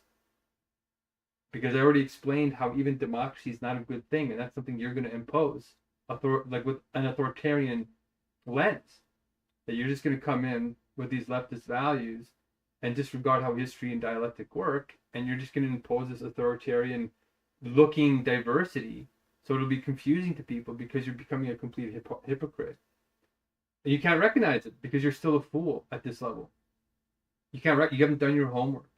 You've grazed Hegel. You've come here and you tried to learn from me a little bit, but then your behavior changed and you started exploiting me for power. And I tested that as a power claim versus a truth claim by saying, I'm taking over your conference. And your reaction was one of more hoarding. And so, okay, this guy's not after the truth, but that's okay. We're just going to do the conference on our own. And I give you the exact reasons why I am. Right? So I'm saying I'm doing a rational thing here because I think you don't understand dialectic and how to get out of these partisan politics. Like that finite dualist politics. So I'll let you respond to that. We got 3 minutes and then we have fudge time, which we can share. But I'm agreeing with you. We should read that book together and go through it again. Yeah, no, I mean, we didn't get through it the first time. I mean, I think that the legitimacy is in the framing. There's like confusion, even so. That you're saying what a moment ago, and what Trump needs to do in order to institute his government, and then you're talking about, and I don't know where that was going, or what it was meaning, but then you talk about being leftist or being what white men did. I mean, I don't think that it's pretty unclear. It's pretty clear that I think that there is either the lack there of coherence, or that, and this is kind of called 101 too. It's kind of distort, create confusion thing. Or that you just are confused, Joel. Like that could be it too. The idea that kind of saying that you're just a leftist or things along those lines, and using those labels as a means of kind of reduces it to personal attacks versus actually analyzing exactly what I'm saying. So, I mean, I think that there's also language manipulation that's going on, which is another cult usage, right? Another example of someone that is dominant. So, I think that if people were to listen to these things, to look at your behaviors and listen to your words, I think that it would be interesting to see what people's opinions were. And I understand that you think other people are ignorant, so that which is the reason you think you should be in charge. But I mean, that's where I guess I differ, is that I think that questioning is good. I think that people's opinions ought to not be discounted. And I think in this small example, as well, we just saw earlier today, is that I was merely commenting about something that CEOs, and I was just talking about, and didn't even necessarily say I agree or anything along those lines. And you went into how the conference is going to fail as a result of that. And there's that immediate type of, it's not real, genuine wisdom analysis type of, well, this is, this is something that I feel like they're saying because it's like, well, I listened to what Jerome Powell said and your conference will fail. And it's kind of like, well, now we're just taking everything as a personal attack that we're not even able to assess an issue about the issue itself. But more importantly, it's like there's no opinion that's allowed to be had outside of the one you hold. And I think that's really the underlying truth there, is that it's not even a discussion about the topic. It's that I absolutely already hold the truth, and therefore, I'm glad you brought that up. That's nice. Now we're going to do it my way. And that's the approach I feel like that's been taken in general when it comes to the proposals of your ideas of the government itself, is that it's like seems appealing, it seems wise, but the way you really kind of assess it is in the behaviors that have been demonstrated continuously. Okay, so you're opening up too much now. Like, hold on here. We're both burning fudge time, so I let you use the first half of fudge time. You're going too slow. So, who wrote The Origins of Totalitarianism? Like, who's the author of that book? NR. Oh, okay, that's perfect, actually. Because I've been using her Banality of Evil a lot recently, so it's a nice segue. So what we're going to do is on Friday or whenever you want to come in, we're going to follow your direction. We're going to go through her book, and we're going to go through every single thing she says, and I'm going to address everything about totalitarianism, all the And I'm stuff sure that you'll you're be loving. able to do it. Great. Now I want to adjust what you just said. In terms of what we said earlier today and how I think the conference is going to fail, your brain is working, like from my perspective, your brain is doing, it's like bizarre. You're being a hypocrite 100%. It's like I'm disagreeing with you, right? And you're not allowing that. But you're doing this subversion by saying, hey, Mark, everything you say that might have an actual valid reason is a personal attack to Joe. So Joe turns every critique into a personal problem when it's not a personal problem. The criterion that I critiqued your conference on is legitimate, that you are turning into a totalitarian. You're not allowing disagreement. You're the one that's imposing your belief system. I told you the merit of my critique is that you are not addressing paltering sufficiently. That's the merit of the topic that you're saying I'm avoiding. But in truth, you're avoiding it. Okay, so you're avoiding the root of the issue, and I'm hitting it directly. So if your conference doesn't address paltering and Pareto categories, it's going to fail. I'm not making a personal attack. I'm not dominating you. I have a right to disagree with you. Okay? Yes, you did take it personally. You took two things personally just now, right? That's your defense on everything. But go ahead. There's a minute left. Go ahead. I'll let you have last minute. Well, I mean, I'll just quickly, what the point was, what you're missing is that you immediately don't even talk about what someone else is actually offering as an opinion, and then you revert it to the conference. And it's not that I'm not taking your opinion out of the conference. It's that everything that someone else that may say that counters, which you're even allowed, like more than, I actually, here's the thing that's really funny. I agreed with you. I didn't think it was necessarily legitimate. So now you're double binding me. You're using that as an example of me being a totalitarian, but then you're agreeing with the merit of it. You can't have both worlds, Joe. But go ahead, sorry. Go ahead. No, I'm good.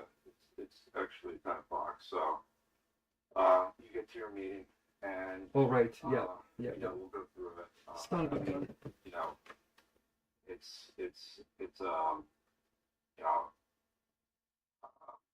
It's always interesting to engage. Yeah, it is. It's good. We're getting somewhere. So I do think that we make some progress and then we take a step back, but overall, I think we've made progress. So, all right, Mark. Okay, see you soon. Come back soon. All right, peace. Stay up with the Hannah. Herent. Oh shoot, I had the wrong link open. Of course, for Brian, I had the 7th open and not the 6th. Oh! This is exactly what he wanted me to prepare for, was to like get the link working. And I got the wrong link working. That is so annoying. Holy cow, is that ever annoying. Now I gotta go through all the emails he sent me and try and find the 6th.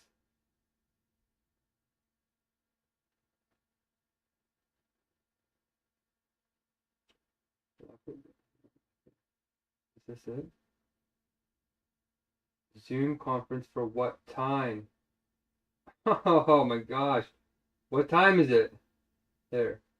We got it, I think. Let's try it. Can we go into the Zoom? Join from browser. Link invalid. What the heck is going on? See? Either they canceled my meeting or not.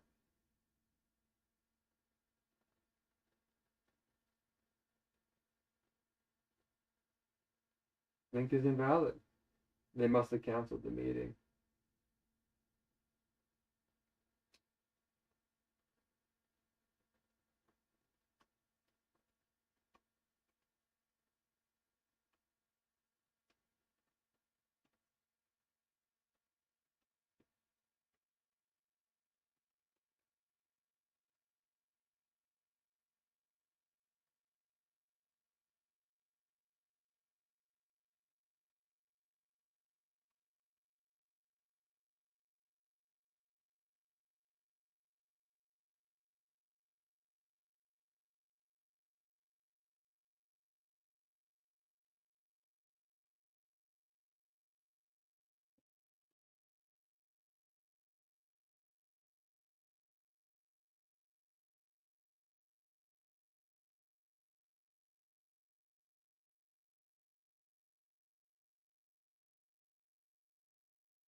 So the event you're looking for has been canceled. Oh. Well.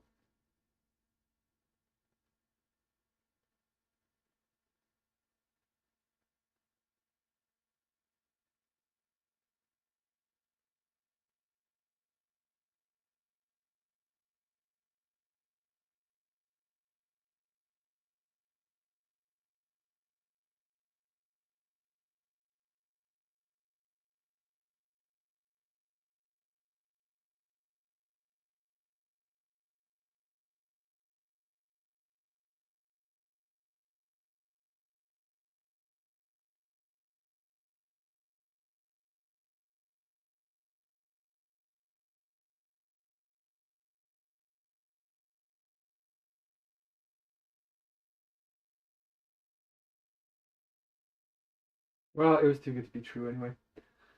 We don't need it. We don't need it. Like, we're going to be creating $100 billion technology very, very quickly, because these guys don't understand how to build movements, and we have pure essence. So, it was me just going to prime him basically with universal logic. He's going to freak out. Don't waste my time. But in the back of his mind, he'll be thinking about it. And he didn't respond to my messages. It feels very mechanical and usury, which I also didn't like or appreciate. So, oh well.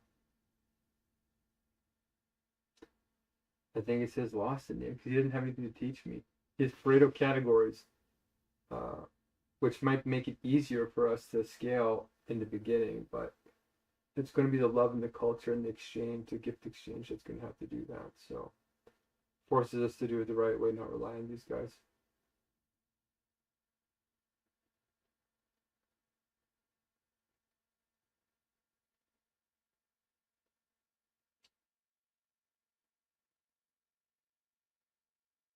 But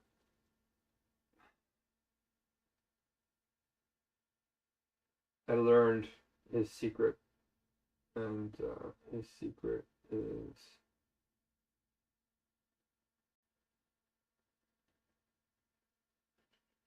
not great.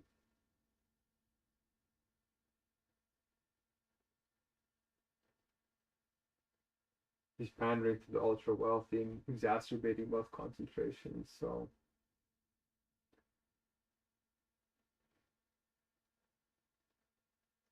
let's try and log in with the Zoom app. Let's see if that changes things. Join from browser on the phone. Me link is invalid. Oh well. Let's see if tomorrow's link is already canceled too.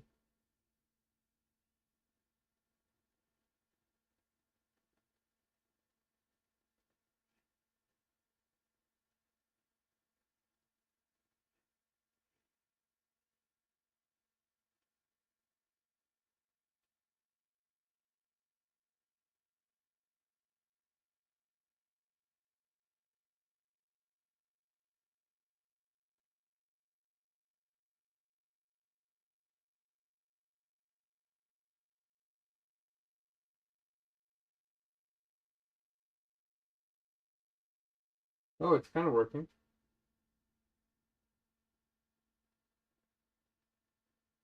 Scheduled for tomorrow at 9 a.m. So they didn't cancel tomorrow's meeting. So I have proof the link is working now. So maybe his team saw the duplicate and thought they would cancel because I said the guy who can make the approvals will come tomorrow.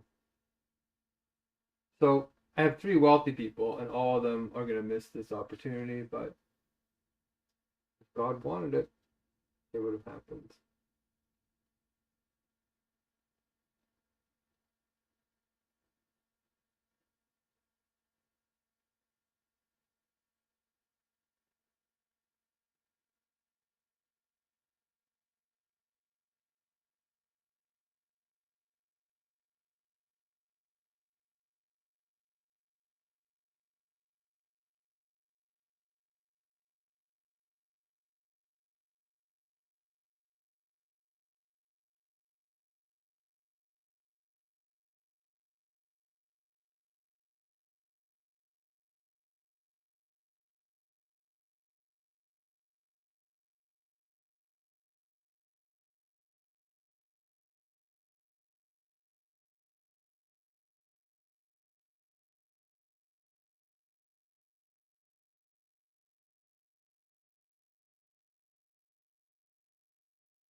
I look like a hooligan. Let's delete that, and let's look a little bit more sane. These guys are like clean cut, buff jack tech bros. So let's do this.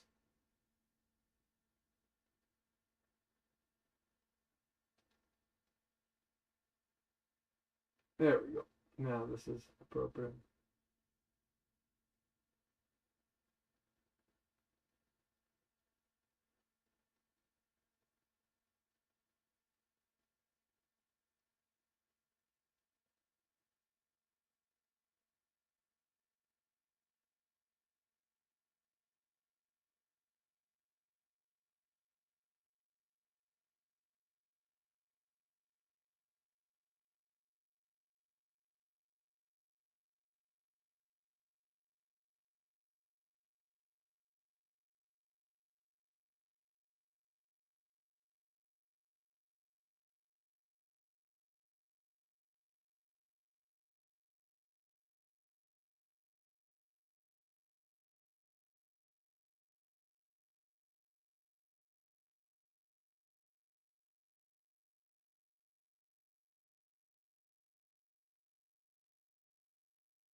How rude.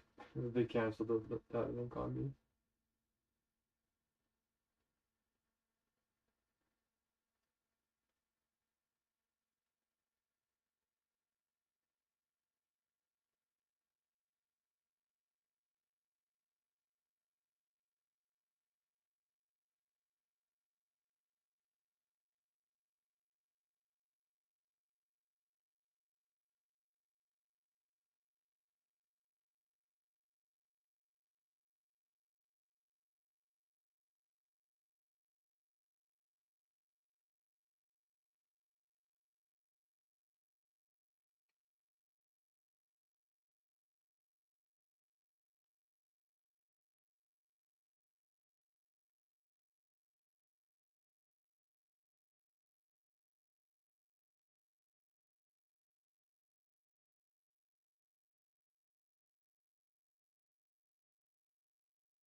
Mm-hmm.